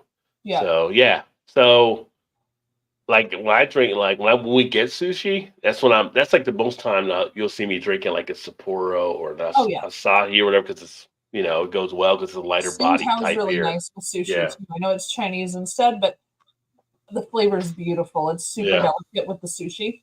I'm gonna call him Matthew when you see y'all in Niagara. You definitely want a lighter body type beer so you don't overpower it. I think it's only his mother who still calls him Matthew. And I think not anymore. Not anymore. It's not. Sorry, Chew. I'm gonna call him Matt. There you go. Definitely, Trez. I will let you know for sure. Are we just about to end, or should I get another? Oh, you can. Oh shit, we're 11:01. I'll just open one, but. Oh, you just opened one? No, I guess no. We can end it if you want. I'm good. Oh shit! Why do you guys do this to me? Like, what am I supposed to do? Like, here's the thing, though. Rod. It's your show.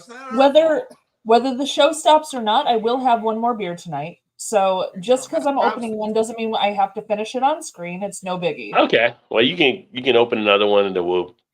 Yes. Yeah. Okay. All right. I will be right back. Or actually, Chew's downstairs. He should bring me a beer. Ring the bell. There you go. I'm pretty sure he's listening. I hope he's listening. Well, he's commenting about the sushi, so he should have heard that. Should have. Okay, I'll look up the XC version. I heard your horn noise downstairs. Okay, cool. There you go. Ron, get a Pittsburgh, hit me up. You have to hit. I have to hit up. Oh, I've had Permane Brothers before. Permane is solid. I mean. Oh yeah. Yeah. He's yelling up a storm downstairs. He's pissed off. He has to bring me a beer.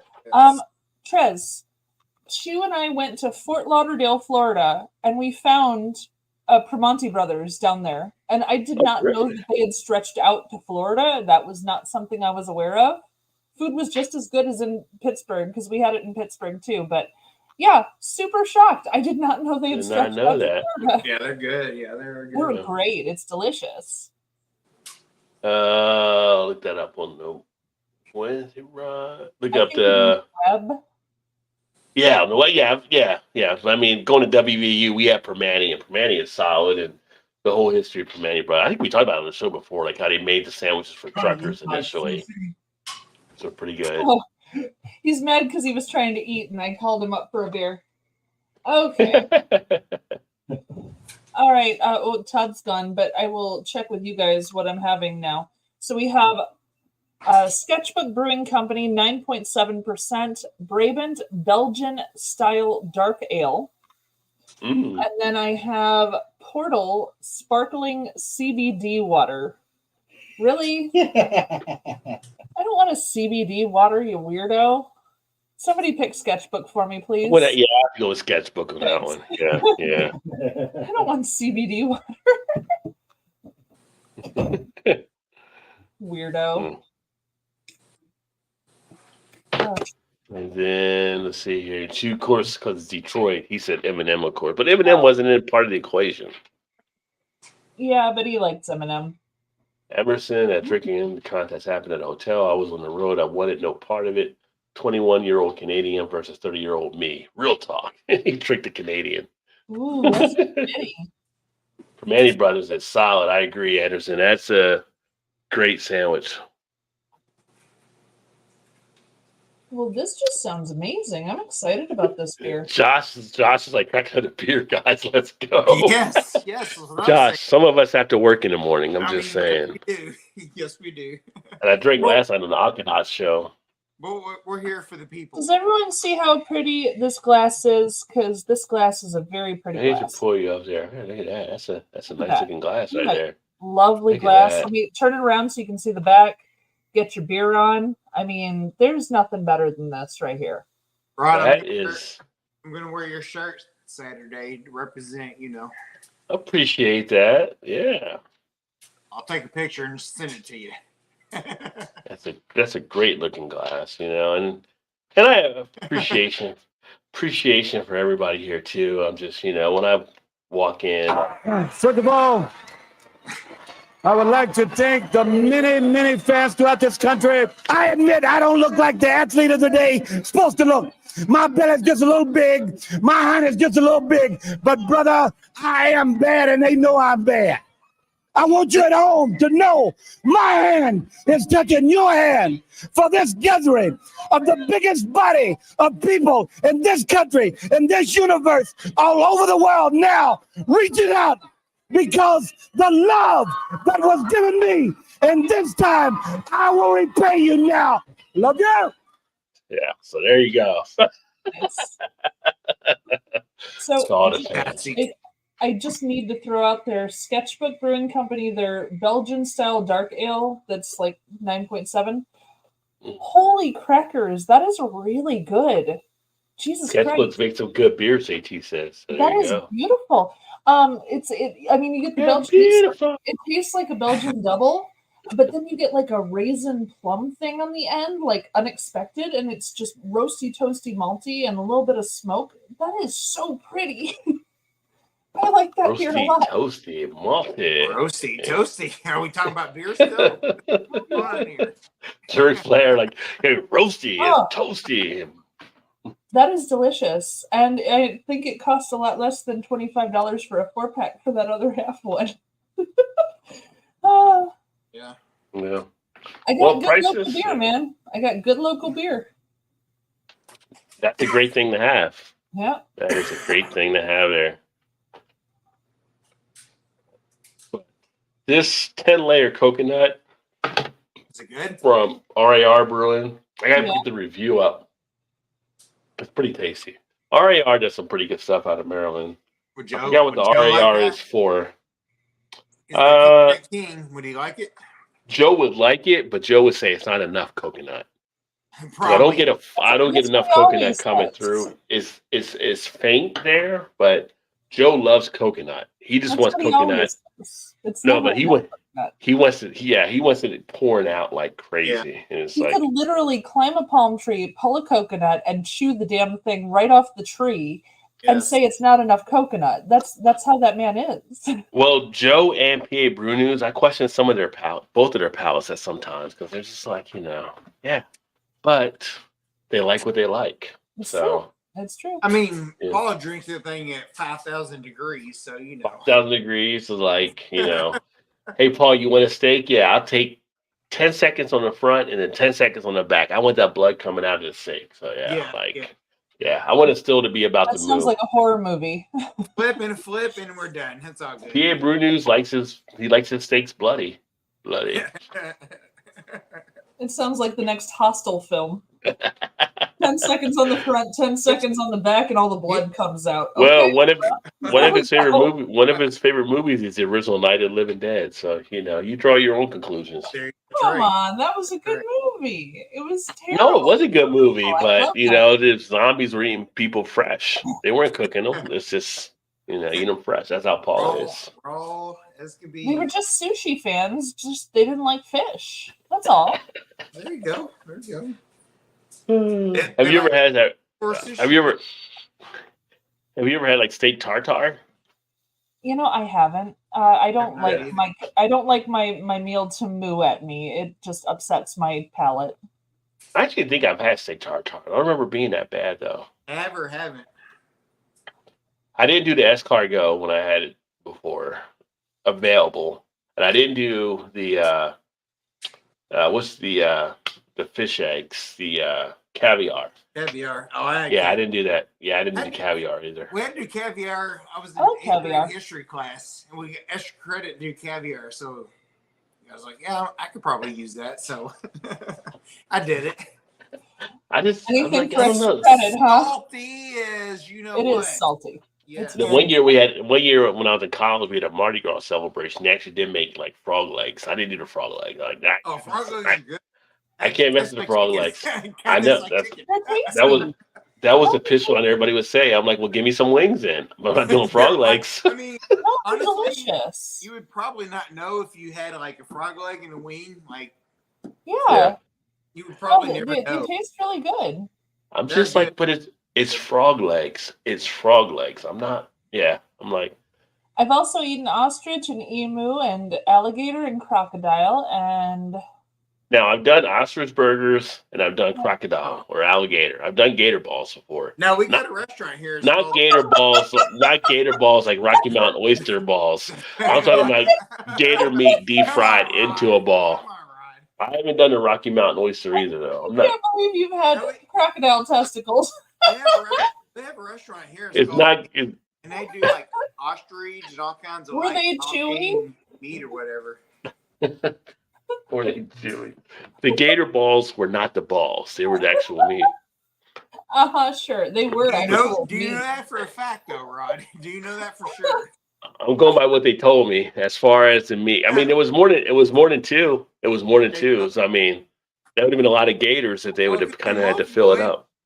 So my hometown growing up was the home of the Turkey Testicle Festival. Yes, this was an actual festival that was held every year in the hometown where I grew up at Union Station Bar, which is no longer there. There's a McDonald's there now. Yeah. But yeah, people would eat turkey testicles, and that was a thing that they did. And all the motorcyclists would come to our town and block up all the streets with their motorcycles and eat turkey testicles. So yes, God, I wish myself have not eaten on one. here that comments. So they would like, test the Rod, testicles. Yeah. He'd do some. I don't know what kind of Yeah. balls he'd eat, but he'd eat them. Shannon, what did he eat? Mountain oyster. Rocky. Yeah, the Mountain. Rocky Mountain oysters, Yeah. the cow balls. No. Yeah.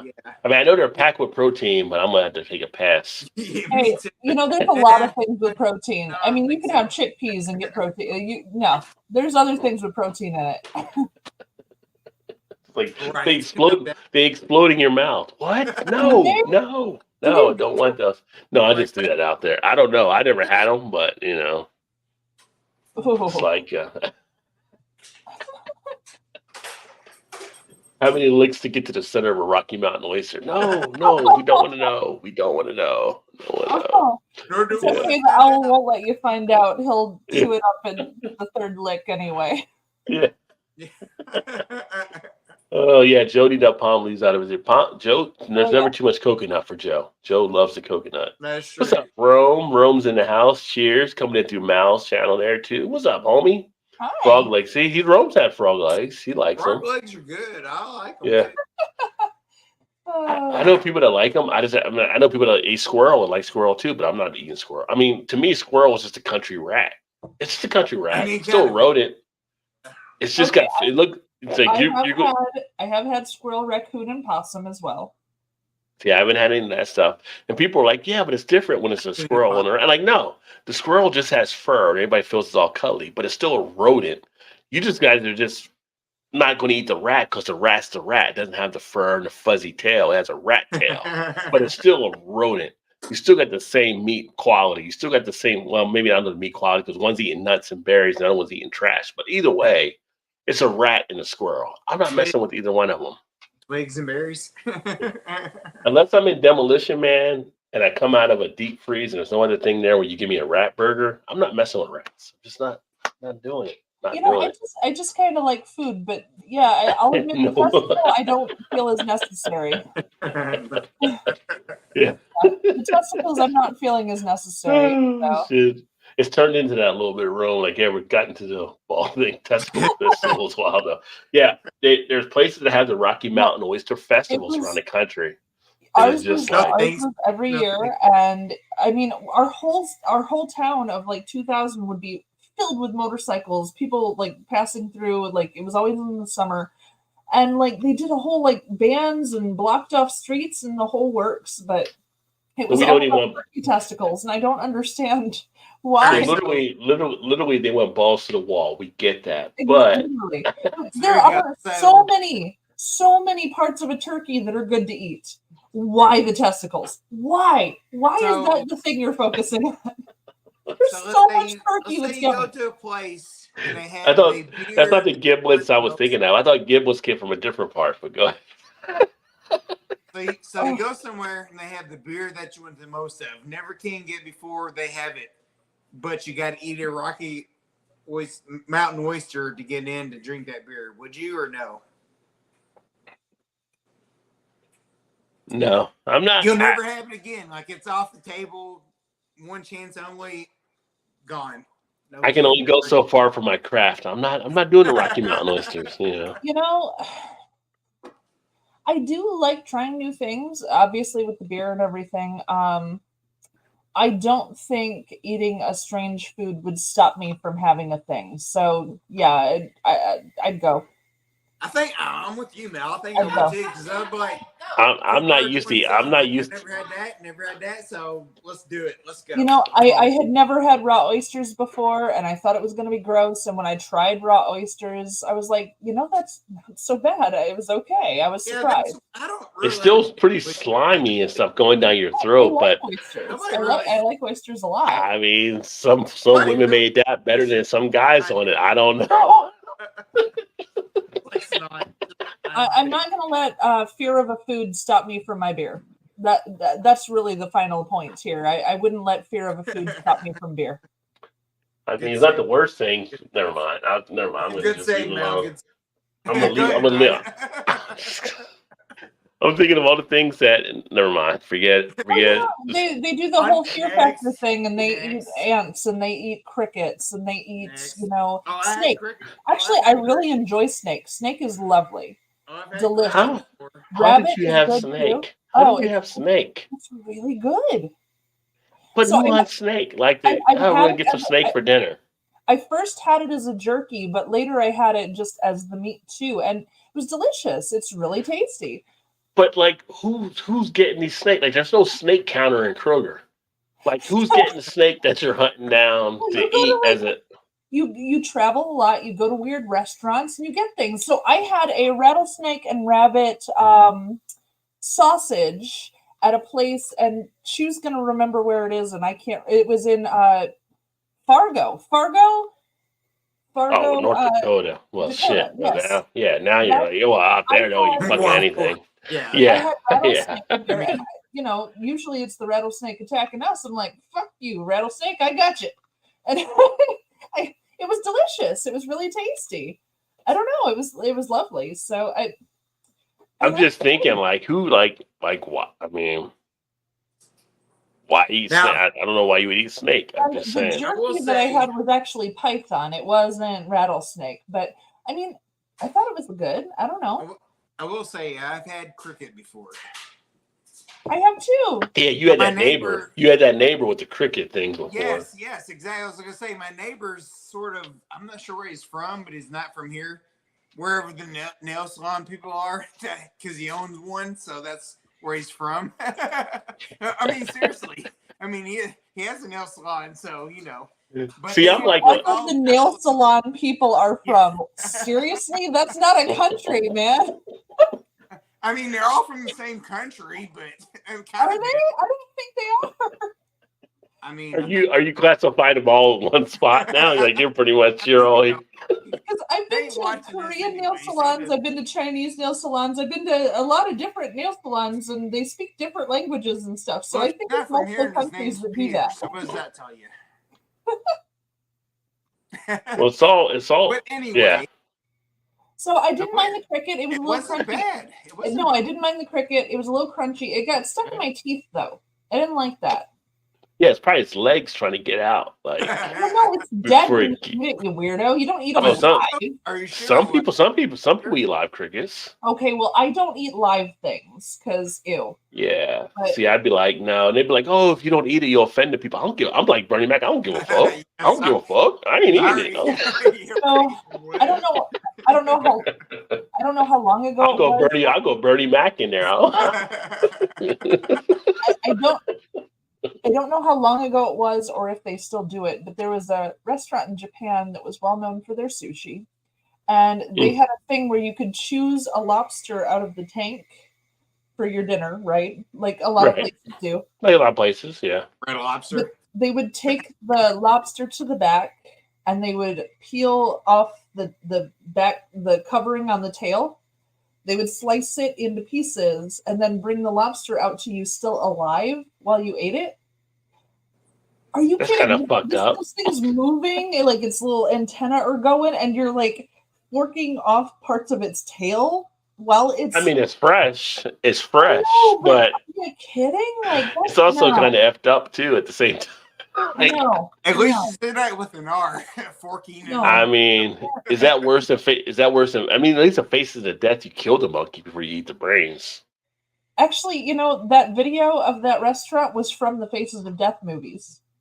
Oh, That's where I saw that was from the Faces of Death movies, and I was so horrified that they were eating the tail of this lobster while he's still moving. I'm like, oh Jesus Christ, man! I don't.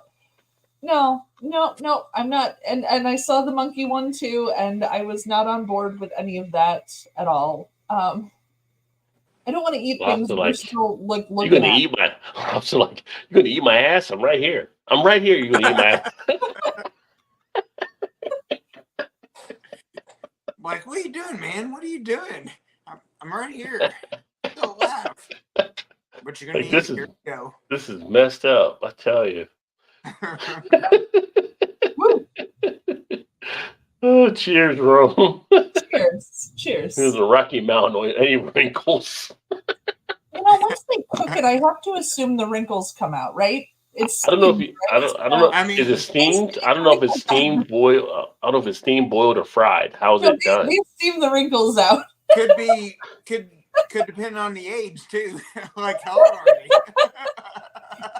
Is it a young bull or an old bull? Exactly. Who knows? They ain't gonna go so far. Oh shit!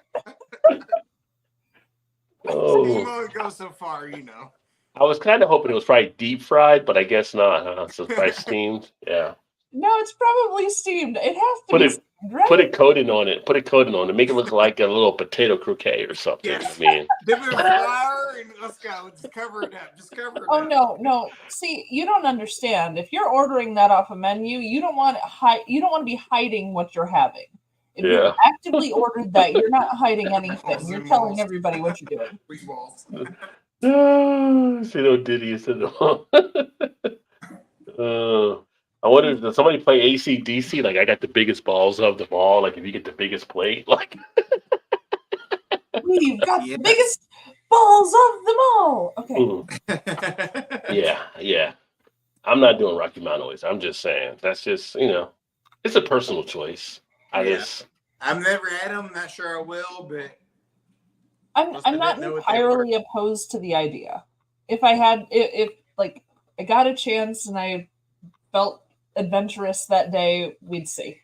But I don't know. Can't say never, but probably never. I like trying weird food too. Can't say never, but probably never. yeah.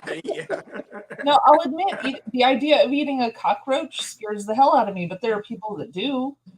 And people do eat cockroach, There's people who won't will not eat eel. And I love eel, especially I'm not a fan of eel as much. Yeah. Never had it. When I was a kid, my dad caught one in the river behind our house and was in the newspaper and stuff because there's not supposed to be eels in our river and we don't know why. Yeah, it's not supposed to be rivers. Yeah. You cooked it and ate it, didn't you? He cooked it up and ate it. And it was good. It was tasty. It was a tasty thing. It was weird, but it was good. How did he know how to cook it? Did he get a recipe for eel from somewhere or just went with the feel of it? I mean, what is it to know how to cook? You toss it on the grill. What the hell? I don't know if you grill it or you saute it. You got to marinate it. I mean, I don't know. There's different. I mean, how do you season it? How do you know how to season the eel? Did he not season? No seasoning? He filleted it and he seasoned it with salt and pepper. He filleted it and seasoned it salt and pepper and tossed it on the grill. Did he get Uncle Steve shake and put it on it? I don't know. I don't know what he's doing with. Yes. There you go. Yes. Now you're talking. It tasted really good though. It was. I remember it being tasty. Not too rubbery or anything. It was pretty good. No. It tasted like similar. It was just pouring it out, stretching it. It was similar to cod.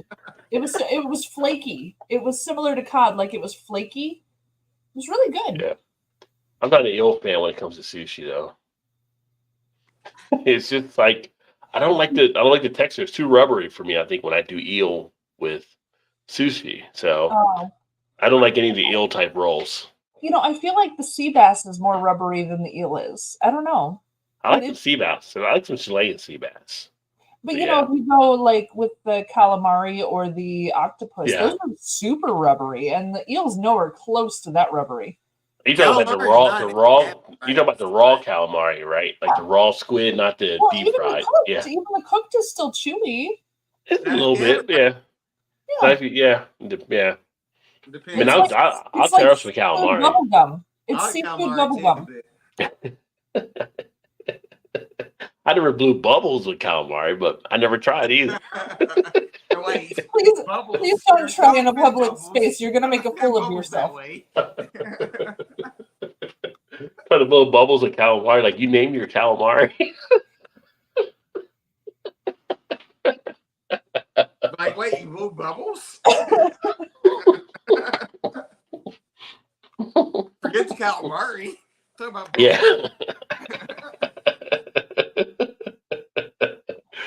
Oh shoot, yeah. Well, fun time we've had tonight for sure. So. Oh, Chu remembered the place that we had the rattlesnake. What'd he say? It's in the comments. I don't see his comment popping. Oh, it's scrolling. I gotta scroll down a little bit more. Rattlesnake wrapped in a jalapeno sauce at Worst Beer Hall in Fargo. Beer Hall, yeah. German. Yeah. It was a German place. It was fun. I don't know Germans that hunt rattlesnake. I don't even have rattlesnakes in Germany. Or in Fargo.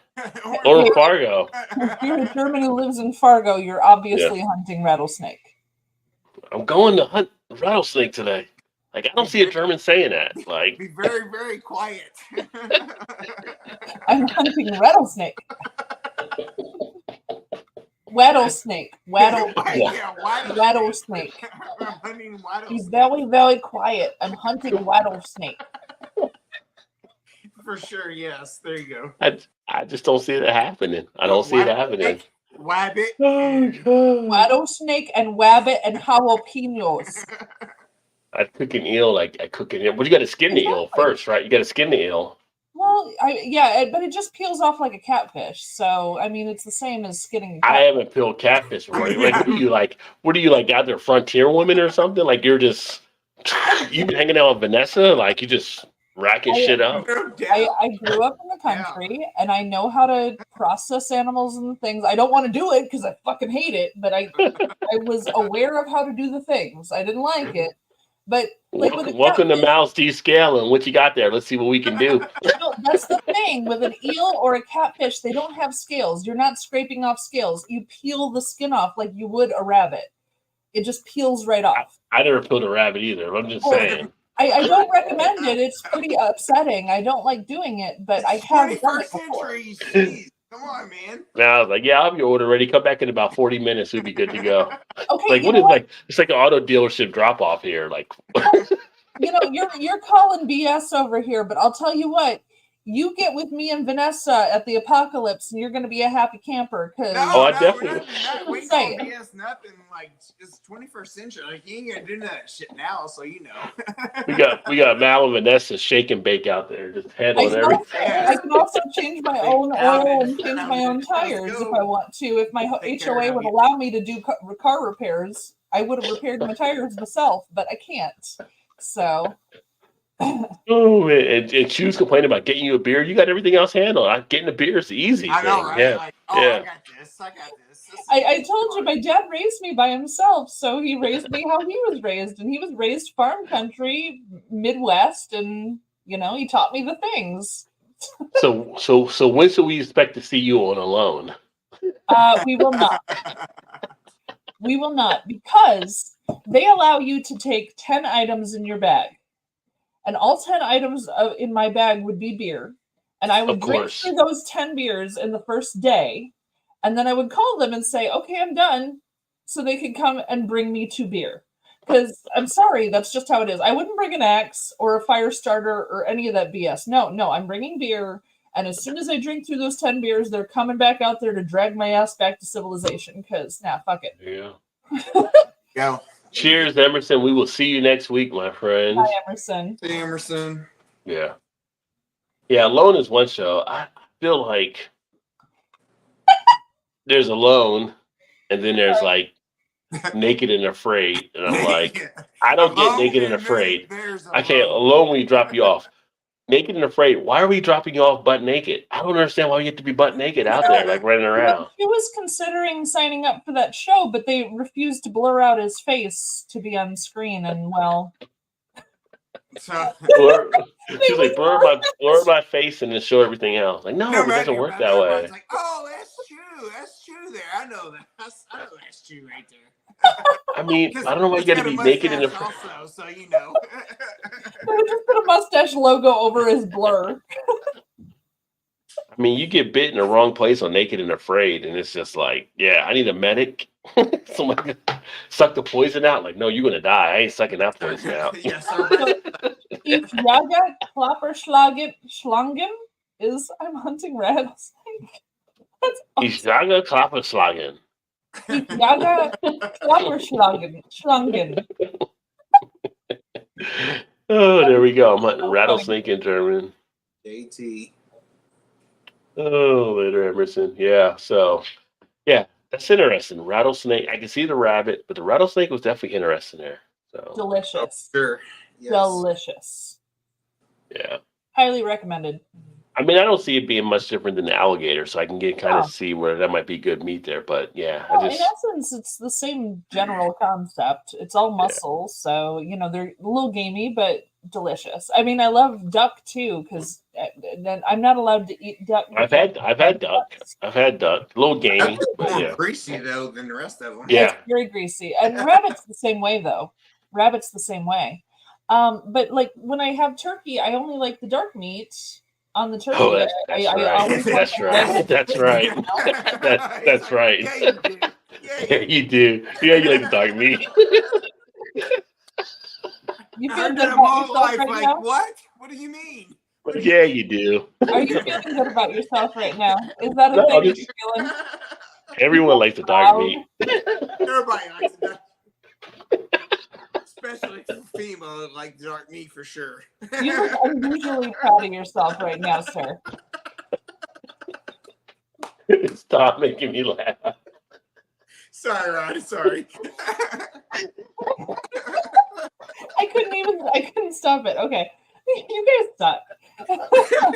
You suck Rocky Mountain oysters. All right, cool. Oh, God, yeah. Calm. Oh, yeah. Of course. Oh, it's like, of course you do. Yeah, that's what she said. Yeah. Bring it. That's what she said, yeah. Oh, she's all about the dark meat. Yeah, baby.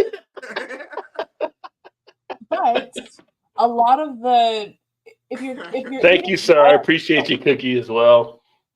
Yeah, we every Thursday night we do this at 8 Eastern.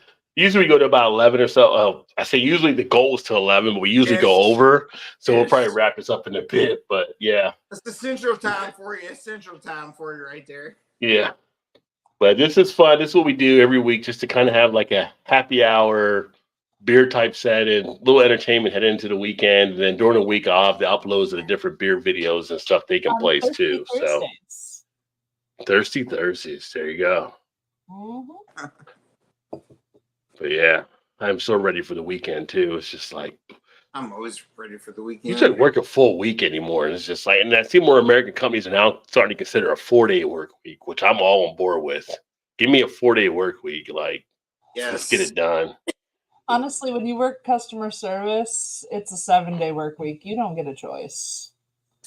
So, not if you don't go in. You don't go in. As a manager of customer service, well, you're a manager. You're a manager. Well, you're a manager. We used to work 4-day work weeks. Fridays. I get messages all the time. That was so great. Which, if you ever go on TikTok, I don't know if you guys go on TikTok or not. Oh yeah. But if you go on TikTok, there's a funny. I get a laugh out of it and stuff, but I don't know. I'm trying to see who the creator is, but there's a thing where it's like if Veronica's a customer service worker that shows up on stuff, and it's hilarious, like the different stuff she's into, and they're like, "Oh, we need you to kind of stay after like, for a couple hours after work. And they're like, okay, well, you're going to pay me a couple hours after work, right? And they're like, well, no, we kind of want you to be a team dedicated player. They're like, well, it didn't say that in my handbook type. Like she always has like stuff that she responds back. And it's funny because it has a whole worker management type thing. They're hilarious. I'm trying to see who the creator was on them, but if you're on TikTok, like if you search for Veronica, I think you'll come across it. There's another one on TikTok that's all about working in a restaurant, and it's one guy who plays all the roles of his whole staff in the restaurant. And I laughed so hard at this guy. He's so freaking funny. Like they told the new guy that if he got really upset, he could go into the cooler and scream and just let it all out, kind of thing. They didn't tell him not to use words because people could still hear him. So he went in there and he started screaming about all of his coworkers and all how terrible they were. Wait. And everybody heard him, and they're like even the customers were hearing and stuff. It was so funny. Oh my God. So yeah, there's one guy that does all restaurant work, and there's another lady that does, she's a hairdresser. And all of her issues dealing with people and hairdressing. And like, there's a lot of people who just kind of share stories from work that are just wonderful. I just love them so much.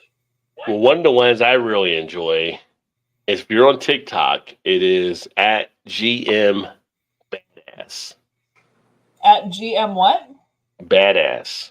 GMBADASS. And so it's like a thing where every morning they give you like an affirmation type thing, where it's kind of like, hey, wake up, you motherfucker, blah blah blah, and he goes through some stuff, and then at nighttime it's like, good night, you put the shit to bed, blah blah. And it's like, it's a motivation type thing, but it's hilarious because it's all done like an adult language type thing. So I get a kick out of it because I follow it because it's just like, it kind of gets me a little hyped up for the day. But It's pretty cool with how they actually come up with some of the stuff there. Rod, is that Veronica customer service? Yes. I just That's type in Veronica and come up customer that's service. the one you want. Or Veronica employee. So it's one of the two there. It's like the stick figures, and that cracks me up like all the time on stuff. Oh yes, yeah. Okay, yeah, there you go. Yeah. Is that right there? Right there on the bottom left. Yes. Yeah. Okay. It's just that shit is hilarious. Just like she's like, oh, we had a complaint about you from so and so. And she said, well, who complained about me? And they're like, well, we don't really want to say, well, how can I defend myself? You don't tell me who complained about me. Like, just like until you come back, I don't want to talk to you type thing. So yeah, it's pretty cool, pretty funny. My favorite virtual party. Well, thank you, JT. We always love having you here. It's always great as well. And hopefully give our best to Liz too. I know Liz didn't chime in tonight, but hopefully she's doing well. Mm-hmm. We had a good time hanging out with them in Chicago. Yeah, JT and Liz, good folks, good people. Good people, for sure. For sure, yeah. Well, it's a good community. I mean, everybody we've met and become with friends over the years and got a chance to actually drink with. And for those of you that have asked, that follow, yeah, if I'm in your town, we can definitely look at having a beer or something like that too. Rod, just a heads up for Ontario, though. Chu and I are bringing the Malort. Of course you are, because that's just shit you would do because you're from Chicago. I mean, why wouldn't you? I've already warned the Canadians. They're aware. Chicago handshake should not travel to another province, but okay, we'll do it anyway. Oh, it's coming. We had Malort at the Bad Apple. Or what was that? What it's called? Oh yeah, Bad Apple. Bad Apple, yeah. Yep. God, every time I hear Bad Apple, I was like, I might as well. I'm in Chicago. You gotta. I could almost go to Chicago just for a trip to the Bad Apple. God, I still love that fucking burger place. God, so good. Oh God, yes. In the tap room, we had a lovely couple stop in. They were from Wisconsin. They were on their honeymoon, and we gave them a free shot of Malort because they came to Chicago on their honeymoon. So here you go, guys. That's not a way to appreciate them. That doesn't appreciate them. They're they were kind about it, but they were glad they had a chaser. Yeah. That's what you do, man. They're like, and this is why. So much. They're like, this is why we beat the Bears all the time because they do shit like this. I will say, whenever there's a big life change for Chew and I, either a new job or a Cheers, renewal Phil. or something Yeah. like that. Hi, Phil. Chew and I will always have a shot of Malort because you take the bitter with the sweet and you find a new path. So that is a thing that he and I do at home to celebrate the changes. Howbeit, it wasn't great, but I don't think it was terrible as everybody else says. You just haven't had enough of it yet, sugar. Yeah, I guess not. Yeah. I mean, it was one shot, so maybe not. I think people in Chicago hate the Bears too, JT. There's a good amount of them. The way they've been playing lately. I'm a Pittsburgh fan and choose a Tiger or a Lions fan. So. Tiger, Lions, Bears, oh my. Yeah. Gonna yell at me I feel for JT. Yeah. Yeah. Was it Tigers, Lions, Bears, oh my. Yeah. What is that? Yeah. Oh my. Oh my. Oh my. Sorry. Yeah. That was a high oh my right there. Can I get an oh my for that person? that was the Sulu guy from the Star Trek thing. He says, oh my. Oh my. Oh my. I'm sorry, my voice isn't as deep as him. He's a man. He's a man, but it's 2024, so Chew can be Chew. Means maybe. Sort of. You say, oh my. Yeah. I don't have his sound effect. I'm trying to get like when he does it. He's like, that's how he does it. Like, oh my. You sounded more like Barry White than like Sulu. Just Barry or Beery? Beery White?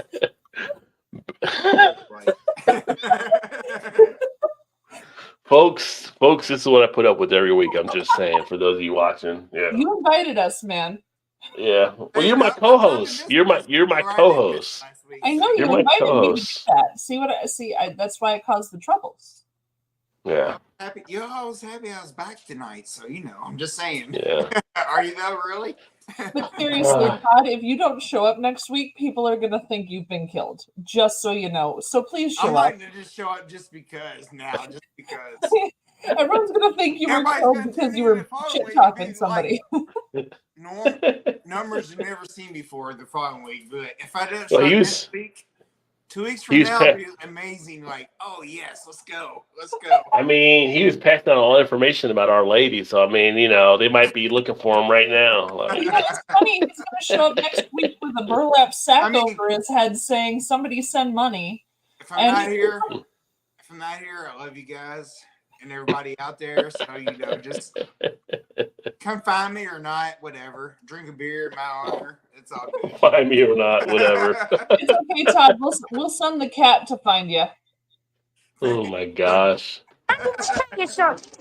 Beer. It's good for me. Yeah, we'll send the cat to find you. You send the cat, he's never going to find me, so he'll forget what he's doing. You'd forget what he was doing, too. Well, yeah, probably, yeah. Cats are probably the most fickle pets in the world. It's just like, leave me alone. And then they want your affection. They give an affection. They're like, leave me alone. So. I'm not sure why you say that, but it depends. No, one more beer. We're about to. No, you didn't have a beer. You have a hop water that you brought you or something. Oh no! He took that downstairs. I'm still working on the Pittsburgh Belgian. Josh, we have to work in the morning. At least some of us do. One gets to sleep in. Some of us just have to roll out of bed, down the hall, and then into their chair. Whoa! No need for that. Not mentioning names, but It ain't me. Just so you know, it ain't me. Shots fired! Go across the river. Shots fired, that's right. So even if I have to work tomorrow, I don't have to work until the afternoon. But I'm in a different industry. I hate you guys. Really? You're gonna just throw that out there? That's yeah. I know, right? Where's that bottle of tequila you were supposed to drink there, Todd? Man, nobody likes it, Brian. Vodka. It was vodka. Oh, vodka. Where's the bottle of vodka you were supposed to drink there, Todd? Maybe. Vodka, a bottle of. You're trying to kill me, aren't you? You're trying to kill me. We don't have to. You got people coming for you now. I mean, I guess so. Everybody's trying to kill me. Maybe You're maybe pretty popular guy right now. You're I don't know about popular.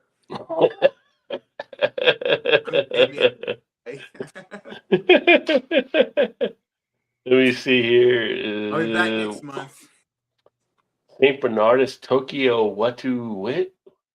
No, nobody has St. Bernardus on here. I mean, I have Sketchbook Brewing Company, and I held up the broccoli from other half, but I didn't hold up anything from St. Bernardus. Me either. Broccoli. Broccoli. Or broccoli. Broccoli. Some say aluminum, some say aluminium. I'm just saying. Centrifugal, centrifugal. I'm gonna crack another one if y'all are. Josh, stop it. Stop it, Josh. No. Josh, I don't think I can get my husband to bring me another one, honestly. Josh, you're a bad man. I like it. Cheers, Josh. That's what we hear is like, you have one more? Yes, one more. Everybody, yes, one more. Just one more. It's like old school. He's gonna do one. He's gonna do one more. Yeah. The famous last words. One more. Hey, uno más is the best line ever. Yes. What is the line? Uno más. Uno más. Uno más, por favor. That sketchbook looked the can art to the Tokyo Wit. My man. Oh, okay. So it looks pretty common to the Tokyo Wit. Yeah. Yeah. Yeah. They have the Godzilla thing and the little helicopters and some guy. What is he doing? I don't know. Some guy about to throw like a vase at Godzilla. I don't know what he's trying to do.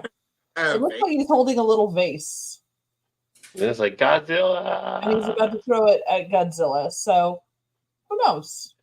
Why is Godzilla an American can though? That's a great question. Why is it so much bigger than the guy standing up in the mountain? Well, the funny thing is, it's a Belgian dark ale from an Illinois. You too, my friend. Godzilla and I'm throwing a vase at him. I don't know what's going on with the can art, really. Yeah, something's going on. Can art anyway, because it's sketchbook. Like they have this whole thing, like all their coasters are blank, so you're supposed to draw on the coasters, and they post the coasters all over the walls. So like everybody who comes. But that makes sense though, because you're sketching, and yeah, using your artwork. Sketches when they come in. It's the whole idea. So their can art always tends to be a little off the wall because they're sketch artists. You know, it's. What's up, brother? Yeah. You too, Cookies. Welcome to the channel again. And yeah, definitely. We'll be back next Thursday night to be live. And uploads are coming as well. And cheers to Cookies there. Yeah. So I think we'll get ready to wrap it up here because it's 11:47 or 10:47 for Mal. But yeah. It's only 10:47. Let's go, guys. I wish it was only 10:47. I wish. I wish I was a little bit taller. I wish I was a baller. 6'4".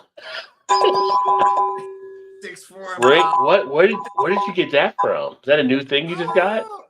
I got this from Target. She made it for wow. She made it for well, you don't even need my alarm anymore. I like your alarm better. Wow. That's funny. I also got beer soap. Beer soap? Yeah. When you want that smell of beer. Yeah. It's made with beer and it smells like beer. So when you're on your morning commute after your shower, when the cop pulls you over, he's going to smell beer. It's a great idea. Yeah. Yeah. That works out well. And for those of you new to the channel, like Cookies and a few of the others, just so you know, we do this every Thursday night and we have uploads, but it's all about having good fun. No champagne or girly drinks. We drink beer and beer and beer.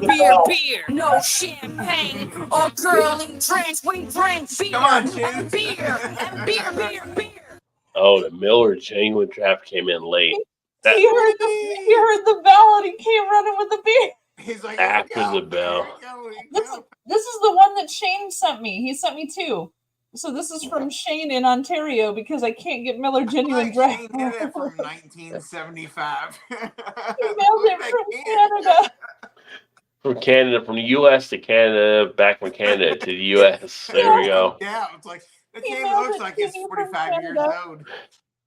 You gotta love beer distribution. I And love he heard the bell ringing, and he was like, "Oh, beer time." it.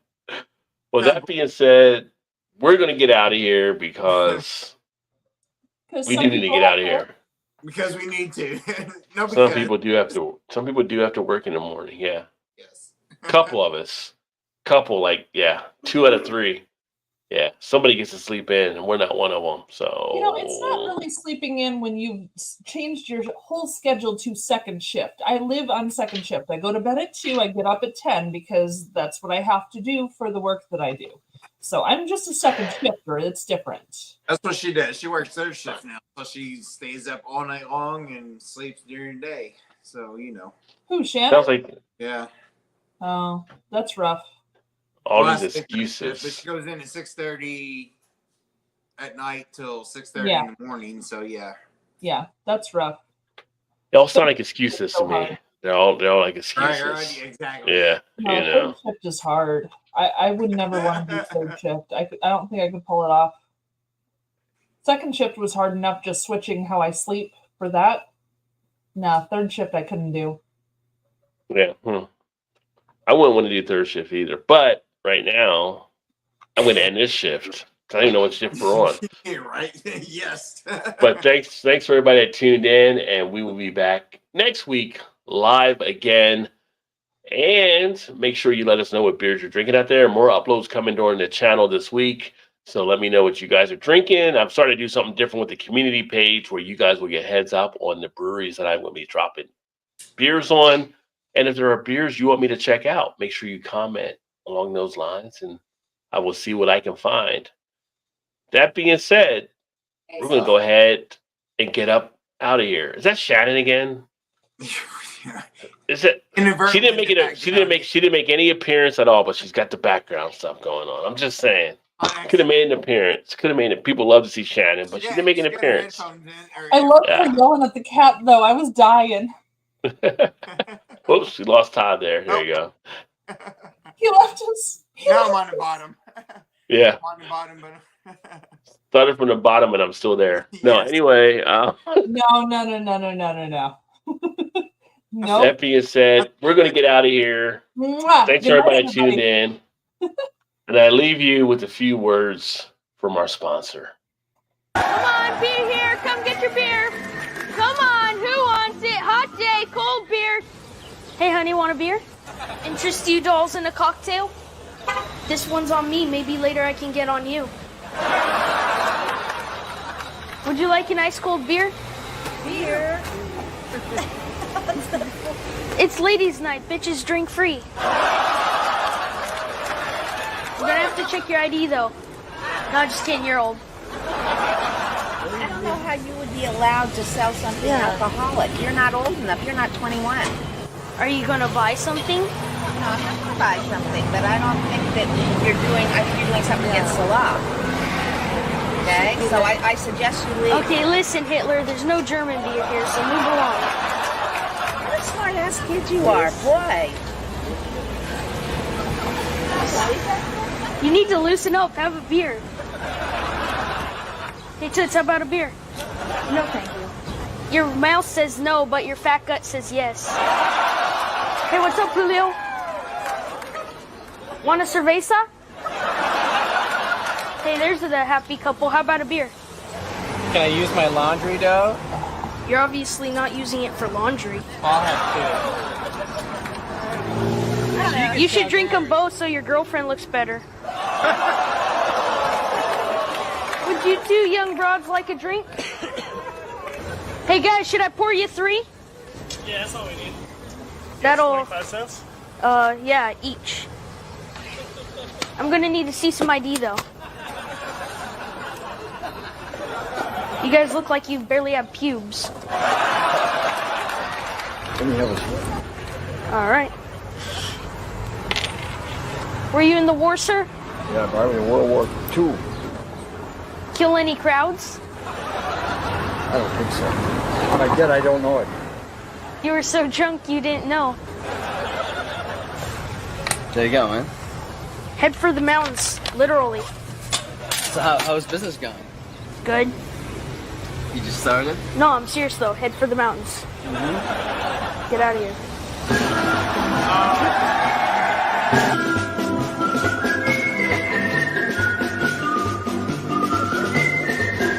Can I rub a little lotion on you? No, that's okay. Come on, seriously. Let me grease up your boobs. Boobs. Hey, I have two children that are your age. Come on. Do they grease up your boobs? Oh my God. Can I rub some lotion on you? No, I'm all covered up. I won't just do your shoulders. I don't mind exploring. I use the lotion on myself a lot at home. Hey ladies, can I interest you in a free bikini wax? How about you two open up and let me get in there? Will you rub some lotion on my back? Do it slow. Let's make this party last a while. Just a little right there, I guess. You're all cranked up. Now let me do you. No, I didn't think so. Stop taking my shirt on. Alright, I guess I wouldn't want to get my hand all hairy anyways. I want to practice mouth to mouth. No, Oh my can't God. do that. No? No mouth to mouth, because you know why? Mouth to anything? Nothing. Mouth to nothing. Come on, honey, I thought all the cold fish were in the ocean.